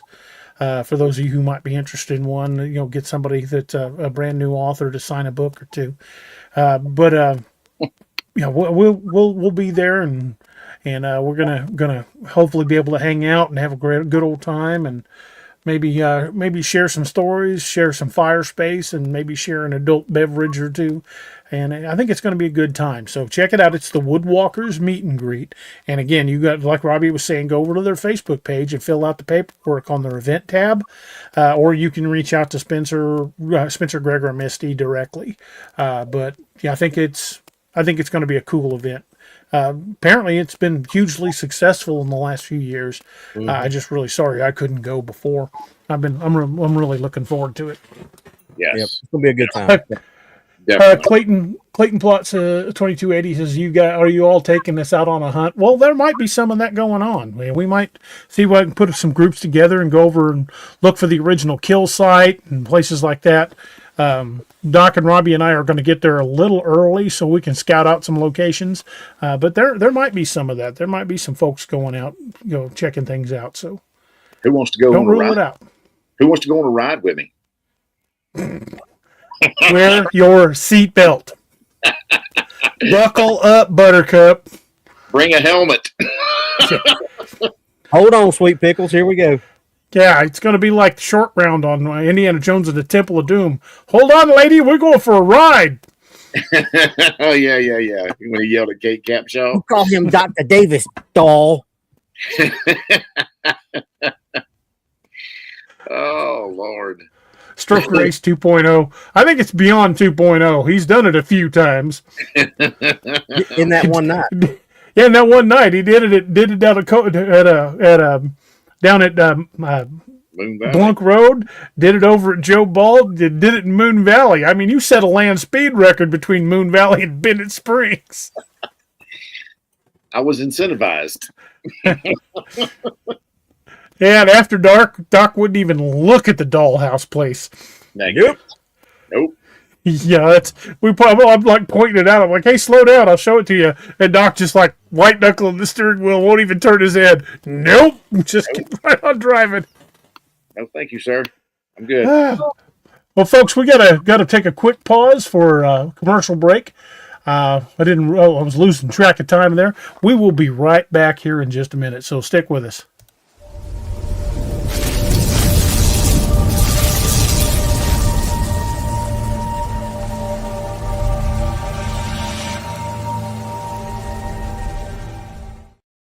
In a world where monsters still walk the earth, one author dares to face them. From the brutal cryptid horror of the Apex Predator series to the Ozark legends that stalk the night in Lakeview Man, from the elite warriors of codename Wild Hunt to the relentless investigations of the Nightmare Hunter and the frontier terror of Dark Frontiers. When the dead rise, the Ragnarok Rising saga unleashes pure zombie apocalypse fury. And across the stars, war rages in the Lost Legion and Man's Marauders. And in the realm of myth and steel, the world of Vanguard calls to those born for legend. Cryptids, zombies, sci-fi warfare, epic fantasy. This is the universe of D.A. Roberts. The new book, How to Research a Haunted House by paranormal investigator Margie Kay and professional researcher Violet Wisdom, is now available from Unex Media. This one-of-a-kind book explains how to do research on a house with uncommon methods and resources used by historic home researchers, and how to determine who may be doing the haunting and why. How to research a haunted house can be used by homeowners, renters, investors, and it should be in the library of all professional paranormal investigators. Get this unique book at unxmedia.com or amazon.com. That's unxmedia.com or amazon.com. Hey everybody, this is Kerry Pocket Doc Davis from Dark Angel Medical, and you are listening to DA Ex Machina with D.A. Roberts. You may recognize me or some of my products from Dark Angel Medical in some of the Apex Predator, Lakeview Man, and Wild Hunt books, and you can get those products at www.darkangelmedical.com, along with training classes on how to use those products and save a life. Shoot us an email at info@darkangelmedical.com and be the difference.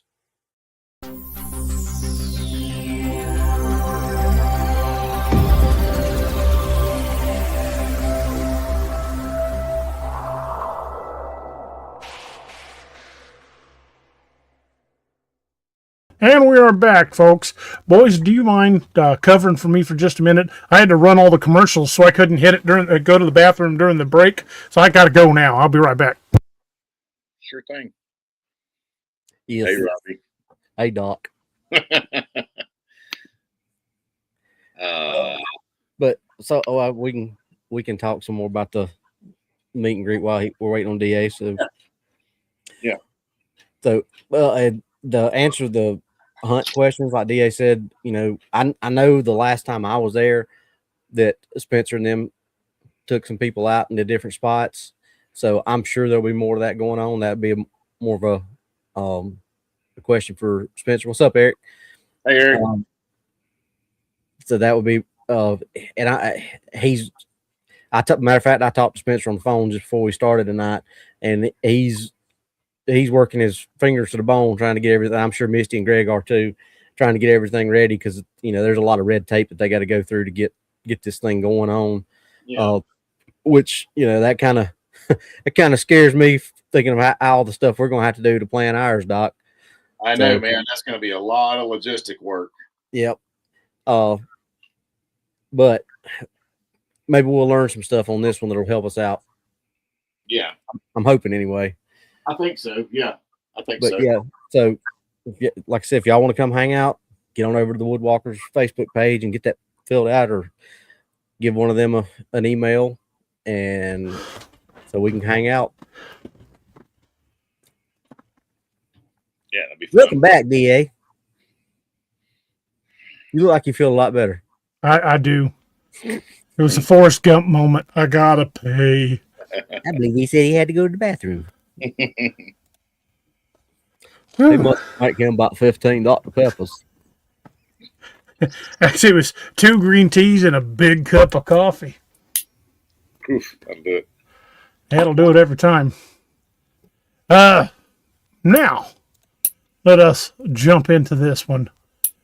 So, If the Alberta Ridgewalker was the moment that a predator showed how quickly it could close the distance, our final case is the moment it really didn't need to. Because in Washington's Olympic Peninsula, a bow hunter didn't just see something in the trees, he radioed it in, and then he vanished. Segment 6.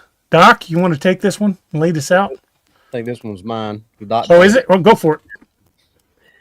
I can't keep track. Yeah, you got off, but I didn't say anything. I knew it was. I kept up with it. The Olympic Peninsula tree line disappearance. Case number 6, Olympic National Park in Washington. Category: elevated sighting, radio call, vanishing, missing 411 case. The Olympic Peninsula is one of the most unforgiving landscapes in North America. Dense rainforest, towering cedars, moss-draped branches that swallow sound. It's a place where the canopy hangs so thick that daylight feels like dusk, and dusk like the forest is closing in around you. Our final encounter begins with a bow hunter moving along a creek bed deep inside the park. He was experienced, confident, and familiar with the terrain. He'd hunted these woods for years. He knew the trails, the ridges, the game paths. He knew what belonged in the forest and what didn't. Just after midday, he radioed his partner. His voice was calm but focused. "I've got movement in the trees above the creek, something big. Not beside him, not ahead of him, but above him." He described seeing a large, dark shape moving through the branches, too big to be a cat, too controlled to be a bear. It wasn't crashing through the canopy. It was moving with purpose, shifting from branch to branch, keeping pace with him as it followed him through the creek. He said he was going to get a better look. That was the last transmission anyone ever heard from him. When he failed to return to camp, the search was launched. SAR teams combed the area, and they found no tracks, no sign of a struggle, no blood, no clothing, no broken branches, nothing, except for one thing. At the base of a massive cedar tree, one of the oldest in the valley, they found his pack and his bow, neatly placed, not dropped, not scattered, but arranged. SAR dogs were brought in. They circled the tree, sniffed the ground, then something strange happened. They lifted their heads, looked up, and alerted into the branches. Not on the ground, not in the creek, and not on the trail, but in the trees. Handlers reported the dogs showing intense interest in the canopy, whining, pacing, staring upwards, as if the scent trail didn't end at the forest floor, but above it. The search continued for days. No tracks, no scent trail, no body. The hunter was never found. This is the final step in our escalation tonight. The moment where the predator doesn't just reveal itself, or test, or chase, or intercept. It takes and leaves nothing behind. Not a struggle, not a trail, not a trace. Just silence and trees. What do you want to bet he stopped to take a break? And that's when he radioed in and gone. Yeah. Like placed his pack and his bow against the tree and started to radio it in and got yanked up into that tree. Mm-hmm. Gone. And this one, it's now it's now definitely something that has crossed the territorial line, the aggression line, into a predation line. Yes. You know what I mean? So, yeah. Yeah, this fellow was straight up taken. Yeah, Yep. he got snatched for sure. In mid-transmission. That's the scariest thing right there. That's the scariest thing right there, man. Like radioed in and started to answer and gone. Yeah, Just that fast. like a fart in the wind. Exactly what I was thinking. Always. I got to say that at least every show, man. But yeah, I mean, the way the dogs alerted. I ain't never worked around dog teams. I've been around, but never worked around them. But the way they alerted up, it's like they didn't track forward. They stopped, and then they stopped. It's like they stopped right where they started. They brought them into the last known spot, which is where all the stuff was, and they didn't go no further. They just looked up. So that tells me that DA's probably right. He was probably sitting there getting ready to make a transmission, and he got the habeas corpus put on him. He got yoinked. Yeah. I don't think it ever came to the ground, because if it had touched the ground, its scent would have been down there, and those dogs would have freaked out. But if it just reached down out of the branches and scooped him up like plucking a peach off a tree, the dogs could smell his scent, but it didn't smell the creatures. Isn't that funny? Yes. Yeah, raising their noses up and just sniffing the air. Arlen, I'm right there with you, buddy. I take a diuretic, and when diuretic's like, oh, by the way, you need to pee, that would have been 2 minutes ago. We already started. Yeah. We're fixing to start without you, so you better get a move on, fat boy. Long pig tree trout. Wonder if part of him stuck in the crook of a tree as a territorial warning. Definitely could be, man. Definitely could be. Jeff Yarrington says he got yanked off the ground like a rag doll. I think that's exactly what happened to him. I think he probably set his pack and bow down, was radioing in, and just right up into the tree went.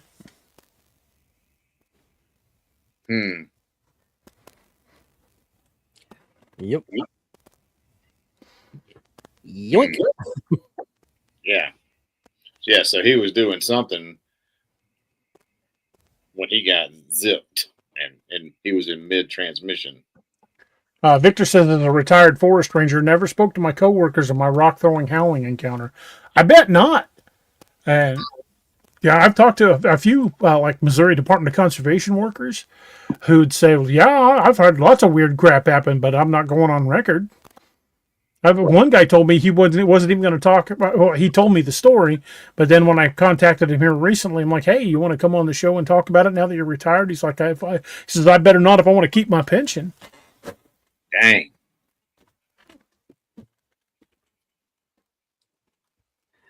Yep. Well, it's like we said, I mean, the story we read where the supervisor told the guy, "Oh yeah, you're not the first." Yeah. Thanks a lot. Thanks for the heads up there, buddy. Yeah. This has happened before. Okay. I'm not voting for supervisor of the month. Exactly. Oh man. Yeah, that's I'm sorry, does a butt kicking fall underneath an open door policy?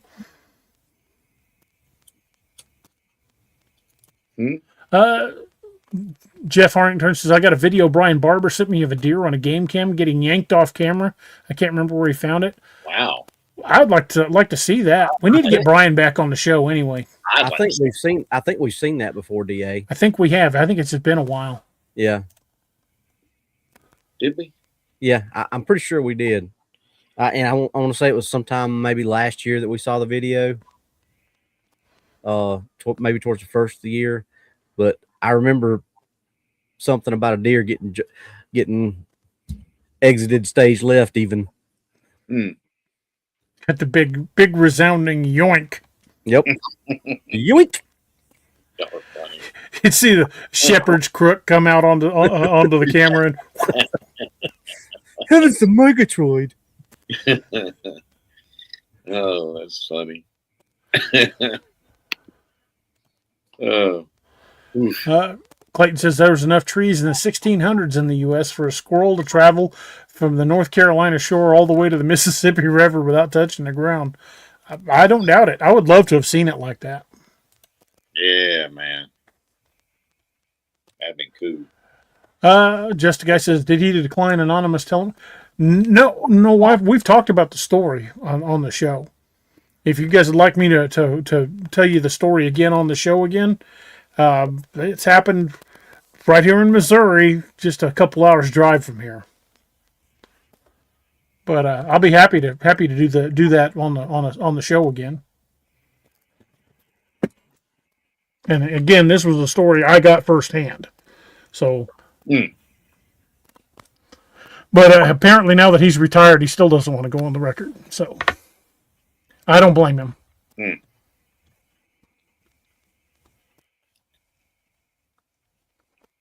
Yeah, I'll work that into a show here soon. That'd be a good crescendo one because of the way that story ends. That means halfway. Uh, it's only 10 after 9. If you guys want to hear it now, I'll dig it up. Let me see if I can find it. Crescendo away. Crescendo away, yeah.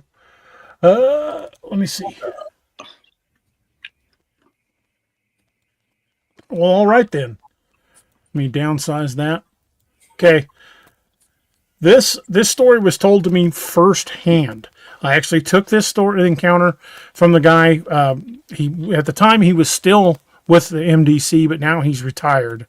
But the story, the way I wrote it down was back the way I first heard it. So if it says that he, if it's got the wrong tense to some of it, that's because that's the way it's written. I'll try to correct it on the fly. But the man that told me this story said I could share it, but asked to remain anonymous.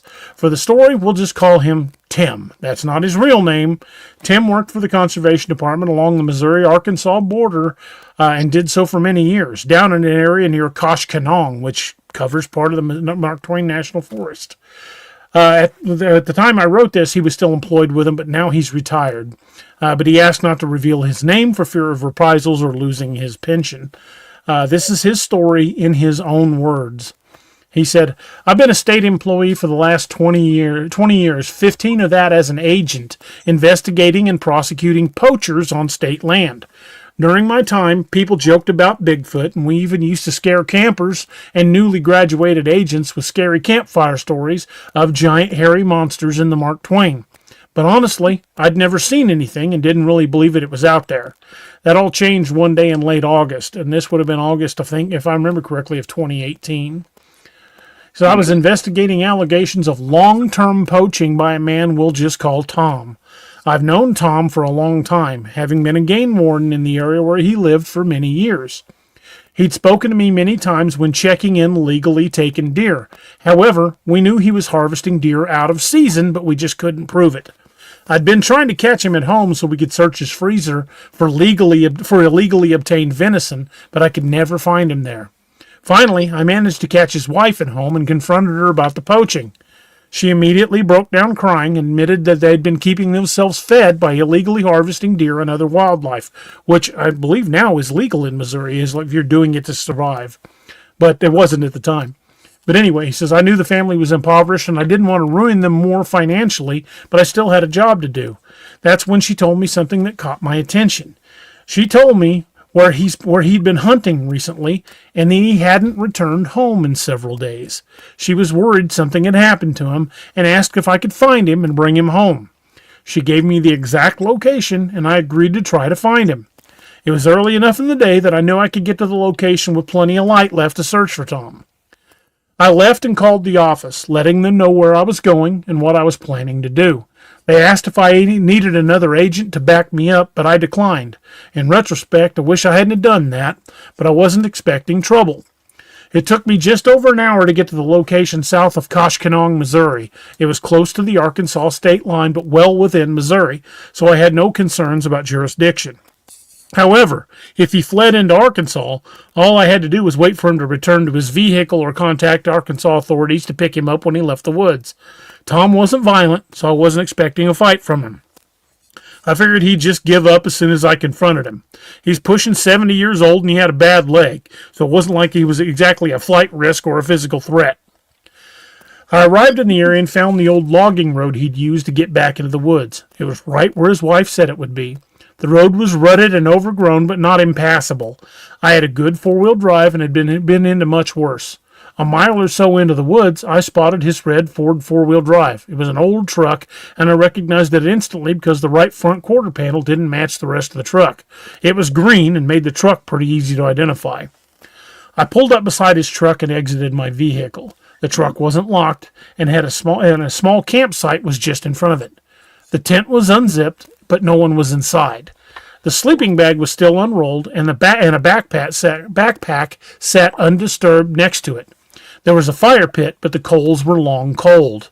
From the look of it, there hadn't been a fire in a few days.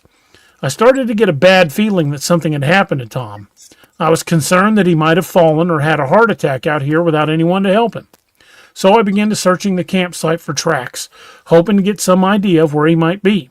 There were 3 trails leading out of camp, and they had all been used within the last week. I was looking at boot prints and froze when I saw something completely unexpected.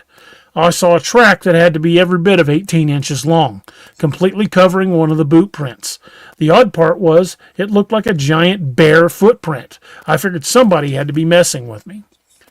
The most recently used trail led off to the west, and I started following it. About 100 yards from the camp, I saw what had once been a deer stand.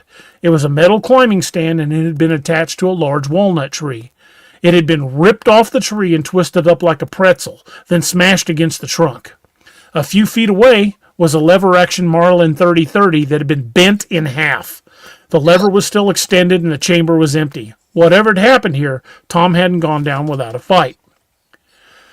A knot was beginning to form in the pit of my stomach. I took out my phone, intending to call for backup, when I noticed that I didn't have any signal. I cursed softly and started to reach for my radio before I realized I hadn't grabbed it from the charger in the center console of my vehicle. It also occurred to me that I hadn't brought my rifle. That meant my only defense was a buck knife and a Glock 17 with 2 extra magazines. That's when I noticed the entire area was just dead quiet. Not like the quiet most people experience. The only sound was the wind just gently rustling through the leaves. That's it. It was unnaturally quiet, and I felt panic welling up in my gut. I wanted to break and run for the truck, but my knowledge of predators stopped me. I knew that it would incite an attack. I didn't know if it was a cougar, a bear, or something else entirely, but a big predator was definitely nearby. Then I remembered the footprint and nearly lost my resolve. I began backing slowly toward the truck, drawing my pistol as I moved. I swept the area, but I didn't see anything out of place, and that's when I saw a flash of blue in the brush to my left. I wanted to get out of the area, but I had to know for sure what it was. I cautiously pushed the branches aside and found Tom. His eyes were wide open in terror, and his head was twisted backwards. It also looked like his arms and legs were broken since they were all lying at odd angles. He was a good 30 yards from the wreckage of his deer stand. From his color, I could tell he'd been dead for at least a couple of days. It would take a coroner to say for sure, but this wasn't my first dead body. You kind of get a feel for these kind of things, and I knew I was right in the ballpark. I started to turn away when I saw something clutched in Tom's left hand. It was a clump of long, dark hair. I leaned closer and noticed a foul smell like a mixture of manure and rotten roadkill. It was nasty, and I backed away. A branch behind me snapped, and I turned to see a creature that had to be every bit of 8 feet tall staring back at me. It was shaped somewhere between a man and a gorilla. Its arms were longer than average, and its knees were bent more than is normal for a man. It was also swaying back and forth as it stared at me. It bared its teeth and reminded me of videos of chimps making a threat display. It made an odd ooh, ooh, ooh sound, too. The thing was powerfully built and looked like it could flip my truck over without much strain. My first instinct was to dump my full magazine into it and run for the truck. But I thought better of it. I sincerely doubted my little 9mm would do much more than make it mad, and I'd already seen what it could do to a man. I kept the barrel of the pistol low and began moving toward the truck. The creature watched me warily, and I could see it occasionally flicking its eyes toward the pistol. Whatever this thing was, it understood what a firearm was, and I got the distinct feeling that if I'd tried to raise it, the thing would have torn me apart. Once I was on the trail, I picked up my pace a little. It began following me, not getting closer, but not letting me get any farther away either. I knew I had a rifle in the truck, but I thought that getting the hell out of there was a better choice. It paced me until I got to my truck, and I fired up the engine. By the time I turned around to leave, I'd completely lost sight of it. I don't know which scared me worse, seeing it or not seeing it and knowing it was still out there. I knew it was still watching me, though, so I headed out of the area as quickly as I could safely drive. Once I was back on the highway, I got on the radio and called for additional units to assist with body recovery of a deceased subject who was the victim of some sort of animal attack. No sooner had I hung up the mic when my phone rang. It was my boss, and he wanted to know exactly what happened. I was so shaken up that I just blurted it all out. I told him everything, including the Bigfoot thing and the condition of the body. He was strangely calm when he told me to drop a GPS tag on the exact location of the body and to come back to the office. He didn't want me to go back out there. I asked about Tom's body, and he told me not to worry about it. It would all be taken care of. When I made it back, my boss called me into his office and shut the door. Inside were 2 men in military uniforms that I didn't recognize. I'd never seen them before. They presented Department of Defense credentials and didn't give me their names. I was then told that my official report was going to read that the subject had died from injuries sustained in a fall from his deer stand and that scavengers had gotten to the body. Positive identification had been made and his family would be informed of his death. But due to the condition of the body, they wouldn't be allowed to see it. I was then told in no uncertain terms that if I said anything other than what was contained in the report, then it would be the end of my career and I'd be prosecuted for violating a non-disclosure agreement that I was forced to sign. Honestly, I might have said too much by telling you this story already, and it could come back to haunt me. Fortunately, it's been long enough that I don't think anyone will even remember the event, much less the circumstances of Tom's death. Besides, and then, again, this was the time he told me, besides, I retired a couple of years and it won't matter anymore. The funny thing is, this isn't even the strangest thing that's happened in our department in the last 10 years or so. I'd love to tell you about those, but they're not my stories to tell. Maybe when I retire. Besides, who the hell's going to believe me? You know, I've heard you tell that story about 4 or 5 times, and it's still just as spooky.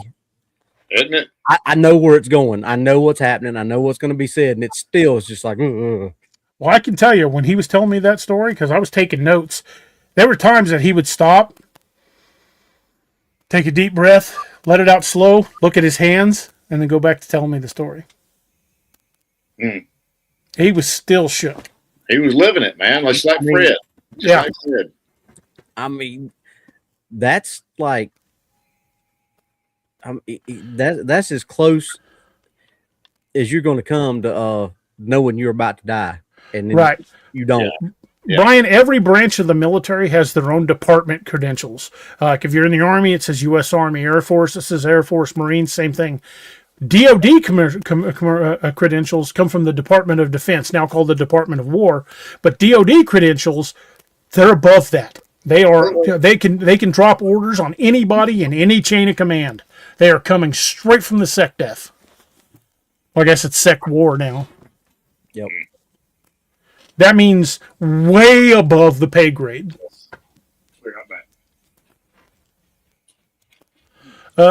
Madison Jewell says, D.A. Robbie, if that had been one of you guys, if one of you had been in Tom's place, would you have not been angry when it went back after it? Maybe Tom's place or Tim's, or Tim's place. Yeah. If I'd been the game warden, I probably would have, as soon as I got the truck, I would have called for backup and got my rifle and stayed in the truck until they got there. That's just probably how I would have done it. And then again, I can't really say because I wasn't in his shoes. But that is one of the creepier stories I've ever taken. Yeah, I've got another one that's even worse than that that was told to me firsthand at deer camp. The loggers. No, the guy hunting mushrooms.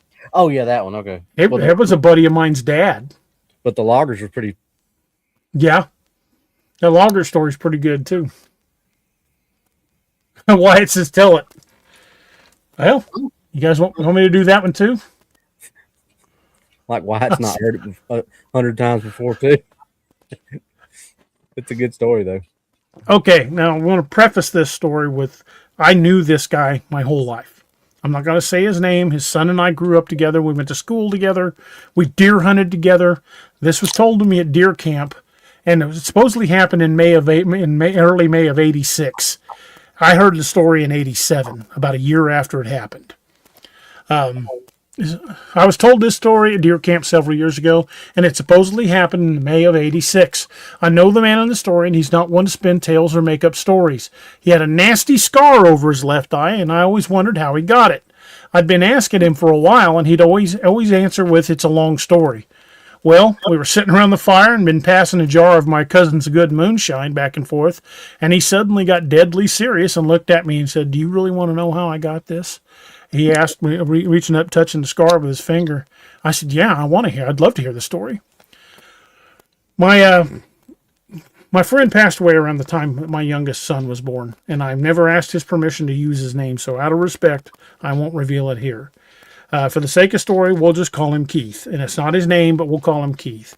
I've debated about telling this story since Keith was very reluctant to share it, but after a lot of thought, I decided I would share it because he always encouraged me to chase my dreams of being a writer, and he did enjoy a good campfire story. Keith was quite a bit older than me, but I grew up with his son and had known him for a long time. I spent many days cutting wood or hauling hay on his land, making extra money when I was a teenager. He knew I was interested in Bigfoot and things like that, and I always suspected he knew something he wasn't telling me. For one, I don't think I ever saw him step outside his house without a gun on. Even when we went deer hunting, he took the biggest rifle I'd ever seen. He had a lever-action Winchester 454 Casull. We used to joke that he preferred his deer pre-chewed.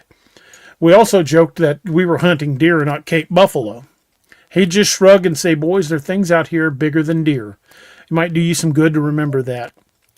When he decided to tell us the story of the scar, we all sat just hanging on every word. He tossed a shot glass of moonshine into the fire and made it flare up, and then he settled back into his camp chair. And the tale kept us on the edge of our seats and scared the crap out of us. No one slept in camp that night. We kept the fire going bright, and no one wanted to admit how bad the story had scared him, but we all kept our rifles close to hand. This is his story in his own words. He said, I used to go out every year and hunt morel mushrooms.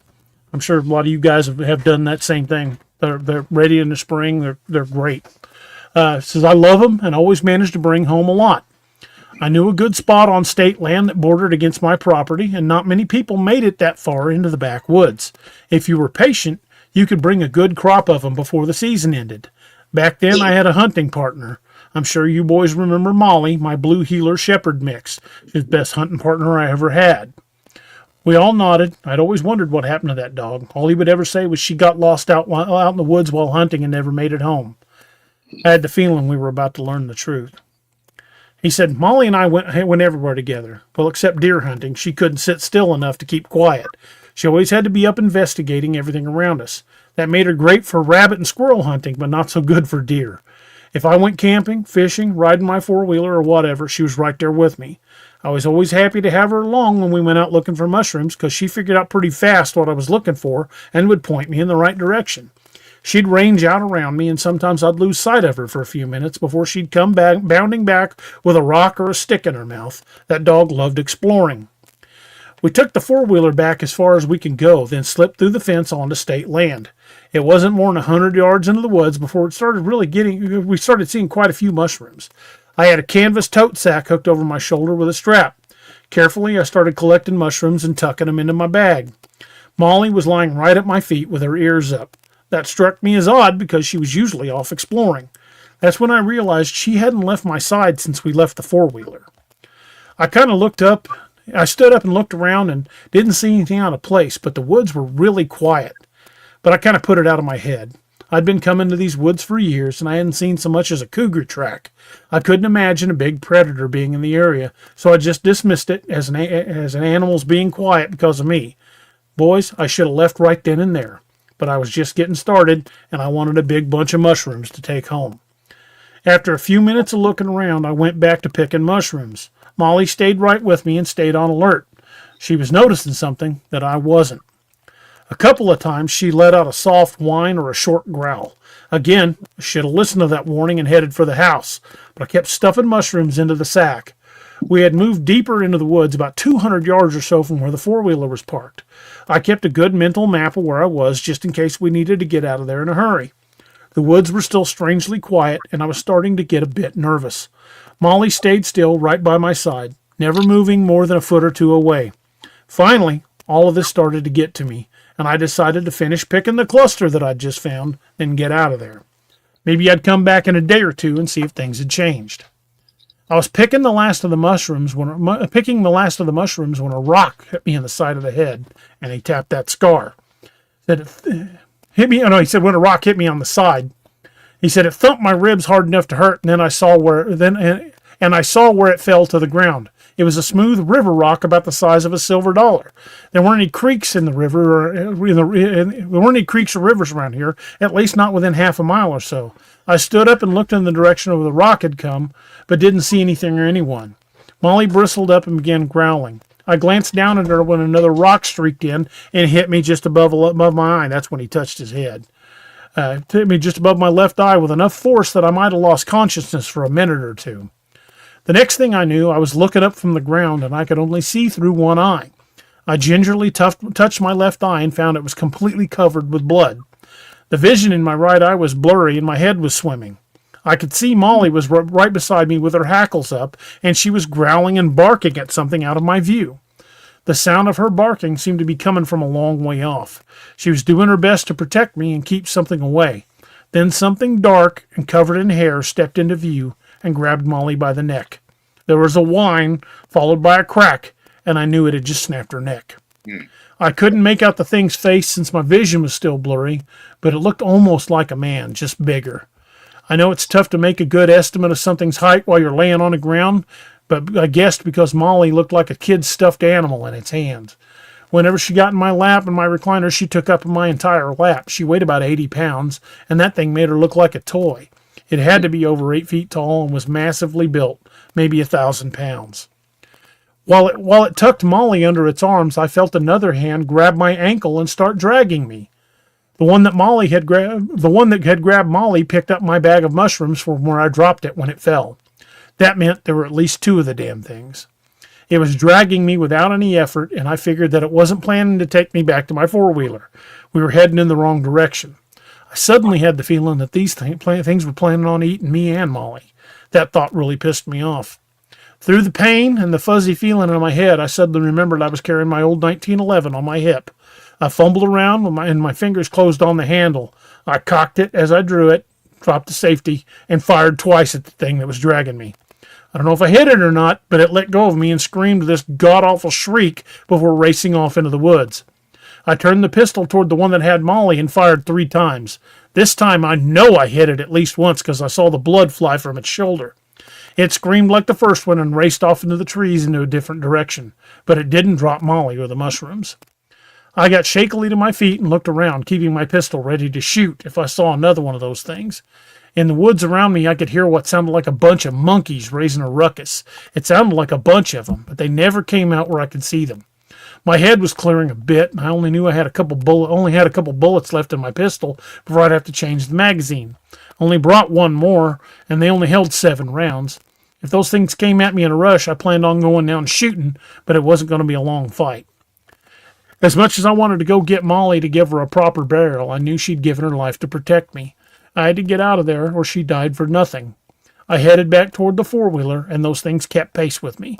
They started throwing rocks, sticks, pine cones, and anything else they could find. I got hit a few times, but not enough to knock me back down. It seemed like it took me hours to get back to that four-wheeler, but it only had to have been just a few minutes. I dove over the fence and turned to see if any of them were coming out of the trees. Another big rock sailed right at me, and I dove to the side. It smashed the headlight and bent the handlebars on my four-wheeler. I fired off both rounds from where I'd seen the rock come and heard something grunt in pain. "Take that, you sons of bitches," I hollered as I changed the magazine. I jumped on the four-wheeler and hit the starter. It fired right up, and I checked the handlebars. They weren't bad enough to keep me from driving it, but turning was going to be a bit dicey if I had to make a sudden left. I shoved the pistol back in my holster and put the four-wheeler in gear. Then I spun around, sending dirt and leaves into the air. More rocks and sticks rained down around me as I raced off down the trail that led back to my house. Just ahead, I could see a tall pine tree starting to lean out over the trail. Those big bastards were trying to block my escape. I knew if I didn't get past it, I was done for. There wasn't another clear trail back to the house without going right through the thick woods. I gunned the engine and ducked as low as I could as I raced for my life with that damn tree. I felt the branches brush my back as I slipped past it, just barely avoiding getting smashed by it. I didn't slow down until I hit the field behind my house. I jumped off and ran in the house, grabbed my 12-gauge, and headed back out. I could hear them damn things shrieking from the trees, but they never came out into the field. After a few minutes, I went inside and had my wife clean up my eye and bandage it. I wanted to tell her how it happened, but I didn't think she'd believe me. Hell, I barely believed it. I finally broke down and told her. She wasn't sure what to think until one tried to get in the house that night. She saw it clear in the porch light when I shot at it, and I shot at it with a shotgun. For almost a month after that, we'd hear the damn things coming around the house at night. We made sure to keep the doors locked and the animals in the barn. We lost a few chickens and one hog, but we managed to protect the rest. After that, they never came back, at least as far as we know. You boys want to know why I carry a rifle this big? Well, it ain't for the deer. I plan on killing every one of them sons of bitches that I see. And if this 454 can't get the job done, then I hope they freaking choke on me.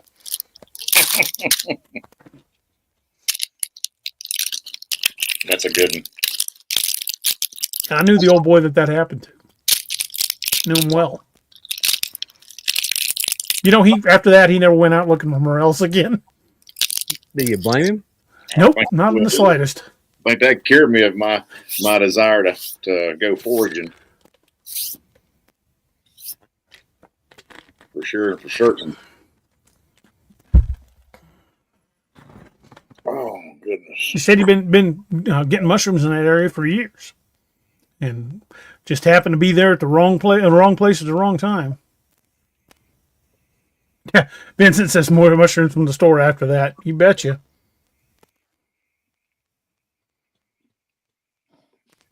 Yeah, he told me that at deer camp when I was about 20. Hey, boys, I'll be right back. I got to say goodnight with Angie. 10. Thank you. Jeff Yarrington says, I'm not going foraging. Well, what do y'all think? Those are both stories that I personally took the story. I got it firsthand. So, and watched both of them. I know for a fact those boys weren't lying to me. The game warden was clearly shook up, and my friend's dad, I almost said his name. He was definitely shook up. And if he was out in the field behind his house, he had that big old 454 on his tractor with him, or his shotgun, either one. I don't think I ever saw that man unarmed. Yeah, that's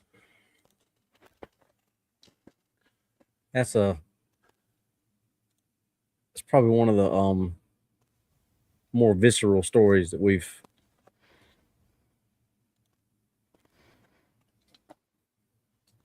talked about.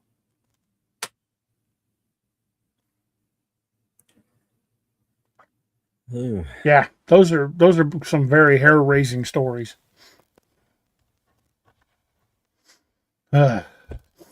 So, but I mean, it kind of stands to, or kind of reinforces the theory. You know, he took a shot and they kept after him for a while. They tried to get him and almost got the job done. And that might have been one of those when my buddy comes to school and goes, my dad went out morel hunting and never came back. We'd have been out in those woods looking for him. Yeah. But here's the thing. I mean, he didn't, you know, he had no choice in that situation. He had to take a shot. Oh yeah. He was getting I'm pretty sure they were planning on eating him. Yeah. Like he said, I don't think they were taking me back to my four-wheeler. Yeah.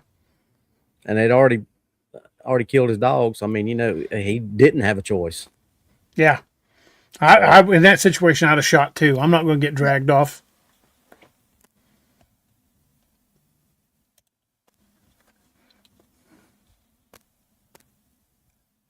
Miss Lene says, how about the logger story? Miss Lene, I'll have to do that one another time. We're getting close to the top of the third hour, so we're going to start winding things down. Yeah.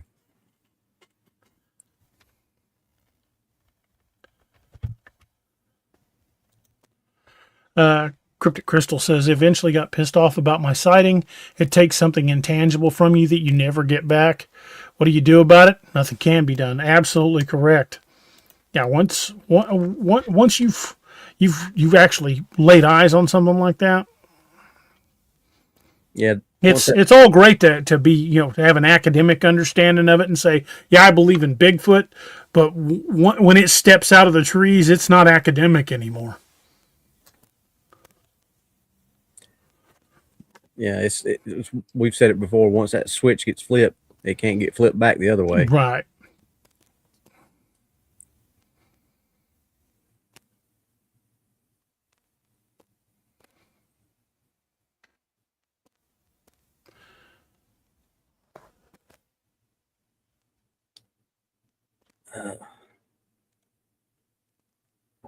Hold on. Just a second.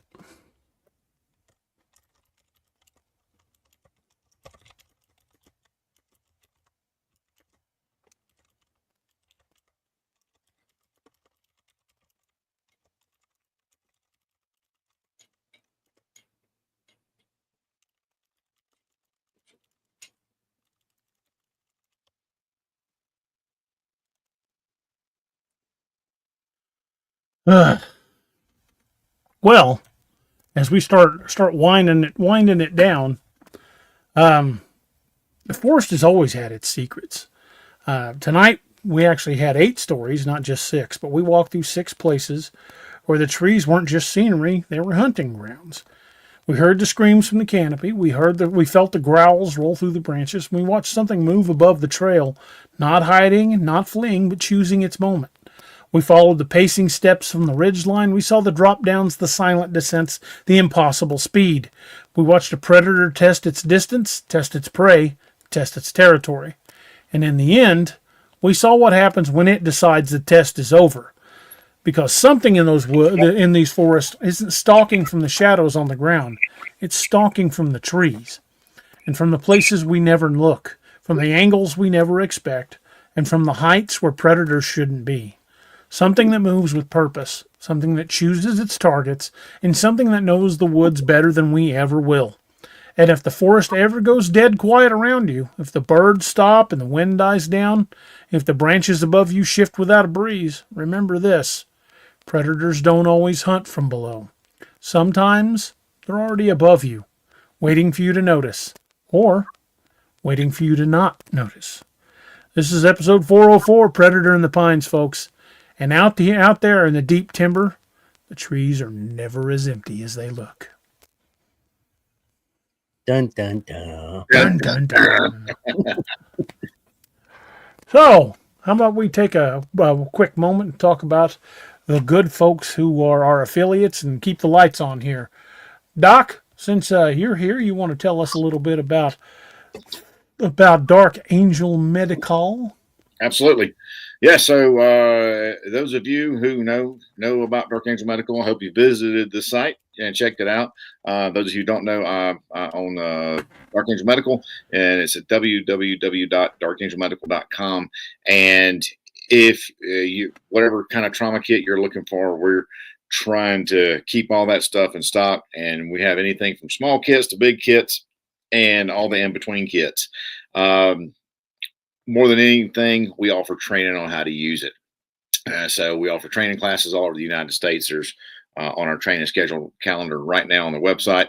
And if you use Cryptid20, coupon code Cryptid20, that's 20% off your order.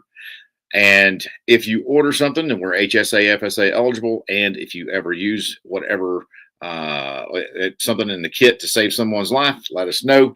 We'll replace it absolutely 100% free of charge. It's called our Kit for Life Guarantee. So head over to darkangelmedical.com, get a kit, get trained, and be the difference. Robbie, how about you tell us a little bit about the good folks over at Scallywag Tactical? Another one of our veteran-owned affiliate companies, Scallywag Tactical. Make some of the best blades that you can get your hands on. They've always got new stuff coming out. Doc told us the other day that we don't think that the blemish blades are coming back, at least not anytime soon. If that changes, we'll let you know. But as of right now, the blemish blades are no longer a possibility, but they still have plenty of good stuff. They got good deals going all the time. Go check them out. Craig and his crew are amazing. Use code Cryptid20. Oh, you changed. I'm sorry, you didn't change it up yet. DA Roberts 10. I thought, did we change it? It wasn't popping up. I kept typing Scallywag and it wouldn't pop up. I was like, as I read it, I was like, did we change the use code DA Roberts 10 at checkout to get yourself 10% off? Tell them we sent you. You won't be disappointed if you get yourself one of their blades. And It's like we always say, one of the main things you need to have if you're going out is a good blade. Yep. And by having a good blade, we mean have at least 2, possibly 3 good blades, because 2 is one is none. And 3 is just gooder. 3 is more gooder. Correct. So tell them we sent you. Scallywag Tactical, code DA Roberts 10 at checkout. Absolutely. And our most recent of the affiliates is the good boys over at sigwoarms.com.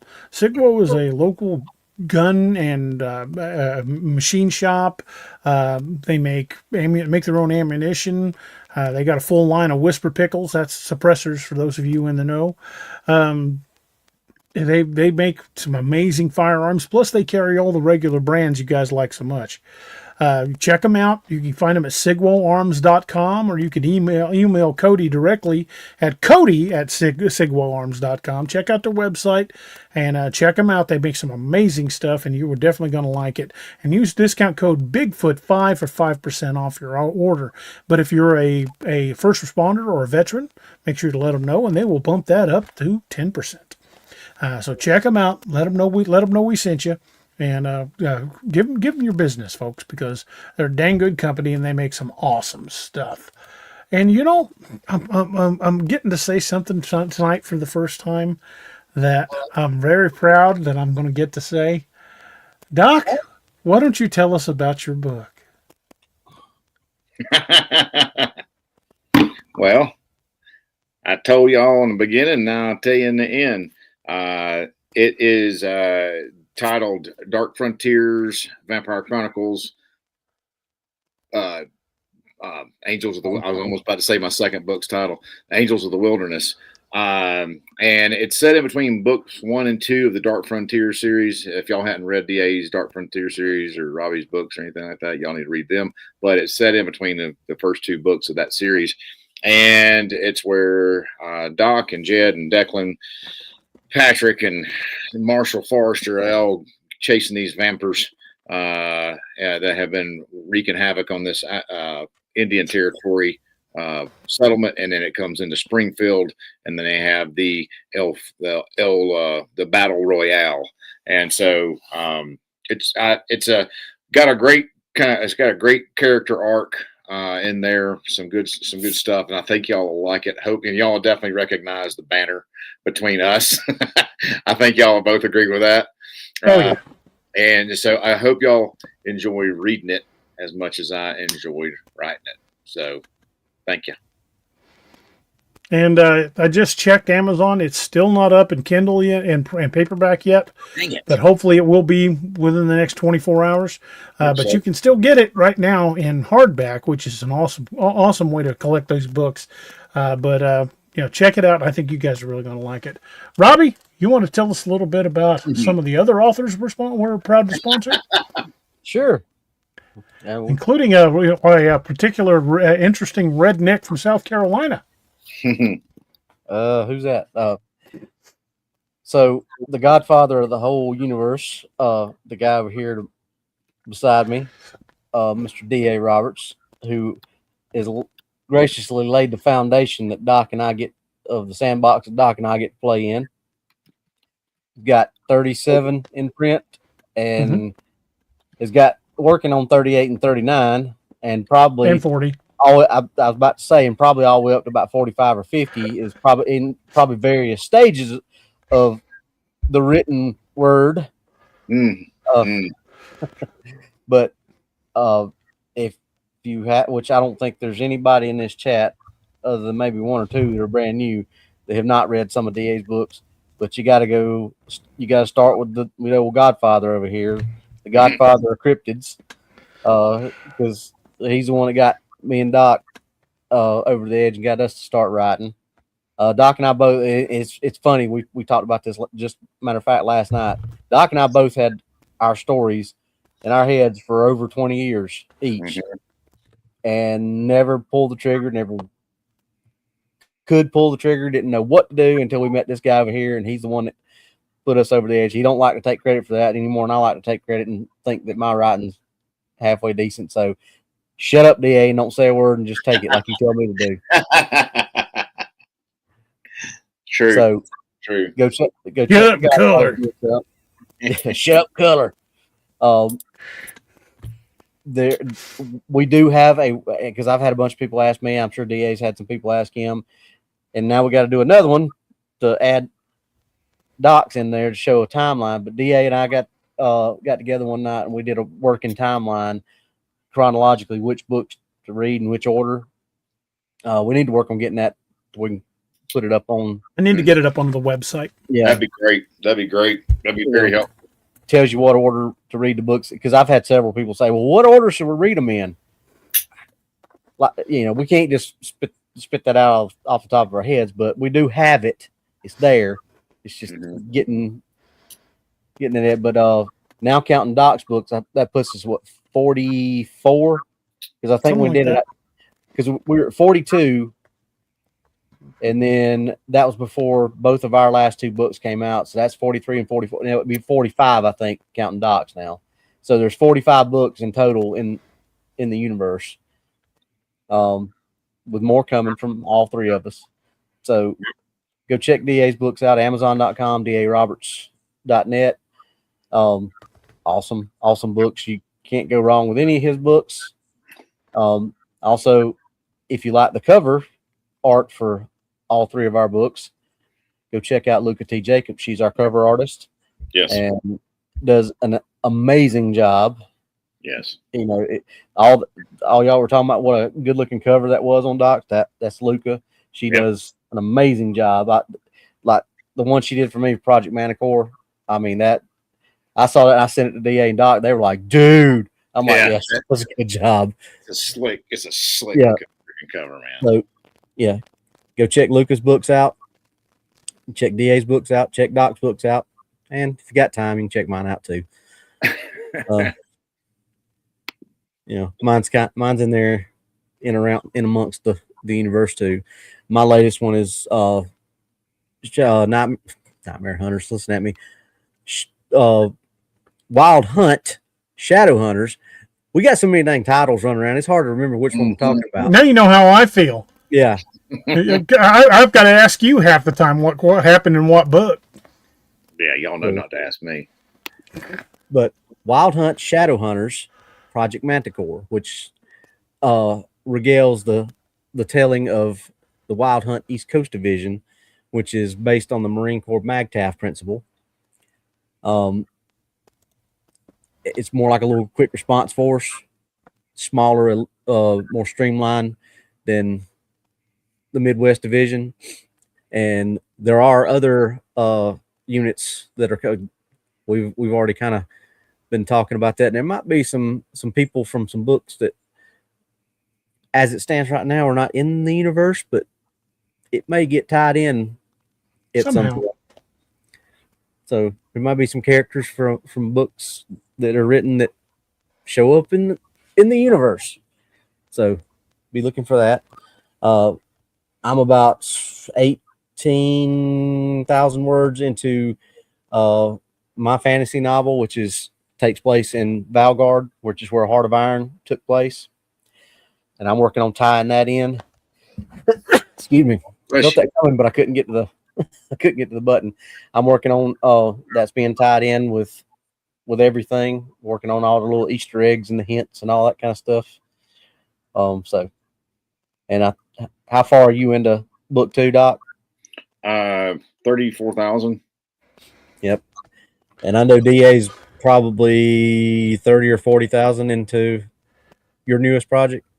Well, with Leviathan down, I'm just over 50,000 words. So it's building to the big final fight. On Nightmare Hunters Curse of the Rougarou, I'm at about 20,000 words. And on the compilation of short stories, I'm 2 short stories in, neither of which have been published. I don't want to reveal them until I've got that compilation ready to release. And on the new project, which is Hangman's Legacy, it's a new series. It's going to be a little different than my other books. It's still going to be dealing with, supernatural threats. It's still, good guys versus dark forces. But this one's a little different. It's very near and dear to my heart, and it's about halfway done. But it's going to come in a little bigger than my average books. I'm writing this book in 5 acts, and I'm in the middle of Act 3, so I'm roughly halfway done, and it just crested 85,000 words.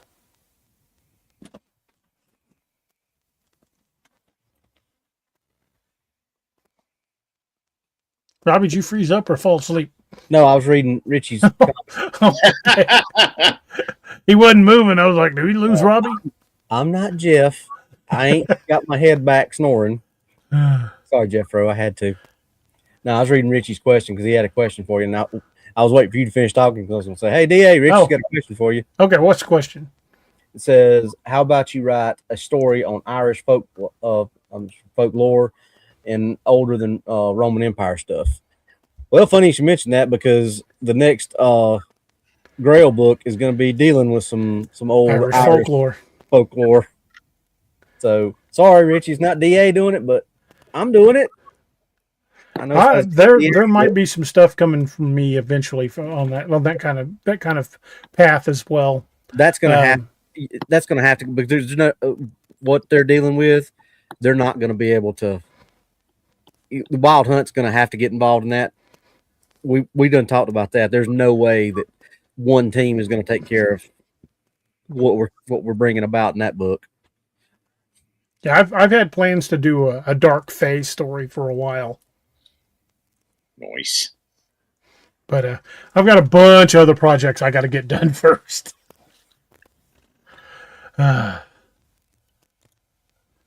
Miss Lene says Hangman's Legacy is freaking awesome. Thank you, Miss Lene. It's kind of like, I don't know, Larry McMurtry's Lonesome Dove, which is a big old thick book. It's kind of a modern cowboy epic. It's like Larry McMurtry's Lonesome Dove meets Craig Johnson's Longmire and Tony Hillerman's Dark Winds with a little touch of Kolchak the Night Stalker thrown in. I can see all those aspects from what I've been reading. It's and I love the tone. It's a different tone of book too. Yeah, it's very different. Yeah, I dig that tonal change. It's with all new characters. You won't see a familiar face in this. Maybe at the very end, I might have a cameo, but I might have a cameo from one of my other characters. But throughout the whole body of the book, these are all brand new characters. It's an ensemble cast with a whole bunch of different stories to tell. And I think this book probably feels more alive than anything I've ever written.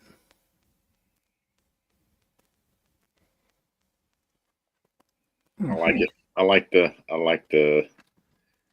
don't know. I just like the story. It's really cool. Arlen, good thing you said that. I need to make sure I let everybody know that again, just to make sure. Monday is not my wife and I's 33rd anniversary of the day we met. We met 2 days after Valentine. We always celebrate our Valentine's Day on the 16th instead of the 14th. So there won't be a Monday Mayhem this week because I've already made plans with her. We're going to be going out to dinner, and we've got a hotel reserved, and we're leaving the area for at least a night, maybe 2, depends on how things go. But I thought I'd best romance the wife for a little bit, and then it'll be smooth sailing for us to go back to doing shows.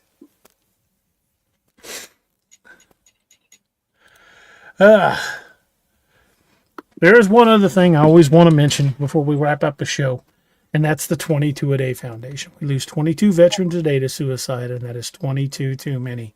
So reach out to your friends and family who are first responders or military veterans, active duty in any capacity, and let them know you're thinking about them. Let them know you care, because 22 a day is 22 too many. And let's get that number down to 0 where it belongs. And one thing we've been doing that I'm pretty proud of on this show is we've been closing the show out with a toast. And it's kind of a haunting toast if you really think about it. It comes from an old Irish drinking song called The Parting Glass. But when you listen to the lyrics, it's not really saying good night. It's like saying goodbye to the folks at the bar at the end of the day, even though it is played as one of the closing notes in Irish pubs all over the world. But this song is more about saying goodbye to the ones we've lost along the way. And I'm very proud to share this toast with you. And it's a beautiful song. If you haven't heard it, you should go on YouTube and look up The Parting Glass and check it out. But we're going to close her out with this. It says, "But since it fell into my lot that I should rise and you should not, I'll gently rise and softly call.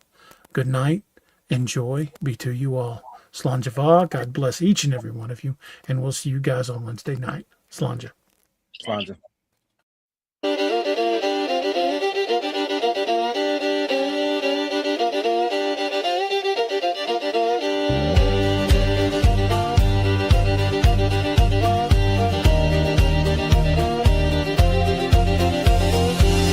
Plains, the winds are howling, saloon doors swinging, shadows growling. Three lawmen stand tough as rawhide. Yeah, Doc and DA, nothing can abide. Whiskey shots and poker faces, staring down the darkest spaces in this town where legends roam. These boys bring justice, sending evil home. Cryptid lawmen, wild and free, hunted monsters for all to see. With silver bullets and grit of steel, they fight the darkness, make the demons squeal. From dusty canyons to moonlit plains, justice rides with wind and rains.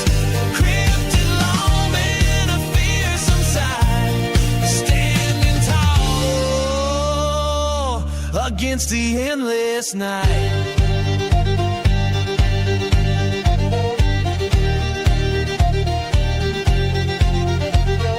Jed's a howler, claws of steel, Doc's a biter, makes the devil real. But DA's a shifty one, a shape-shifting soul, can turn to anything, takes any form, takes control. Tonight the chupacabras come to town, sucking the life from all around. But these lawmen, they ain't afraid, they'll face the darkness unafraid.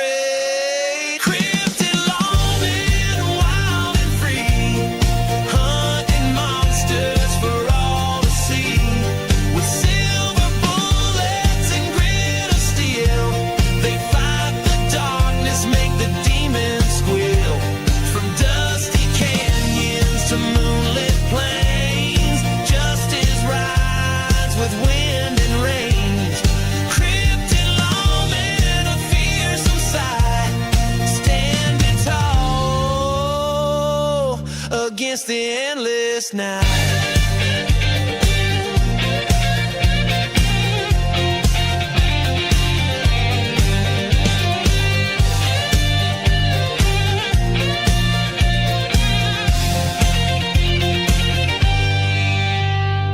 Full moon rises, bat wings flap, the air grows cold, a chill and trap. But these lawmen, they're ready to fight underneath the pale moonlight. Jed and Doc transform with a howl, DA shifts, becomes a night owl. Together they stand, a force so strong against the evil right in the wrong.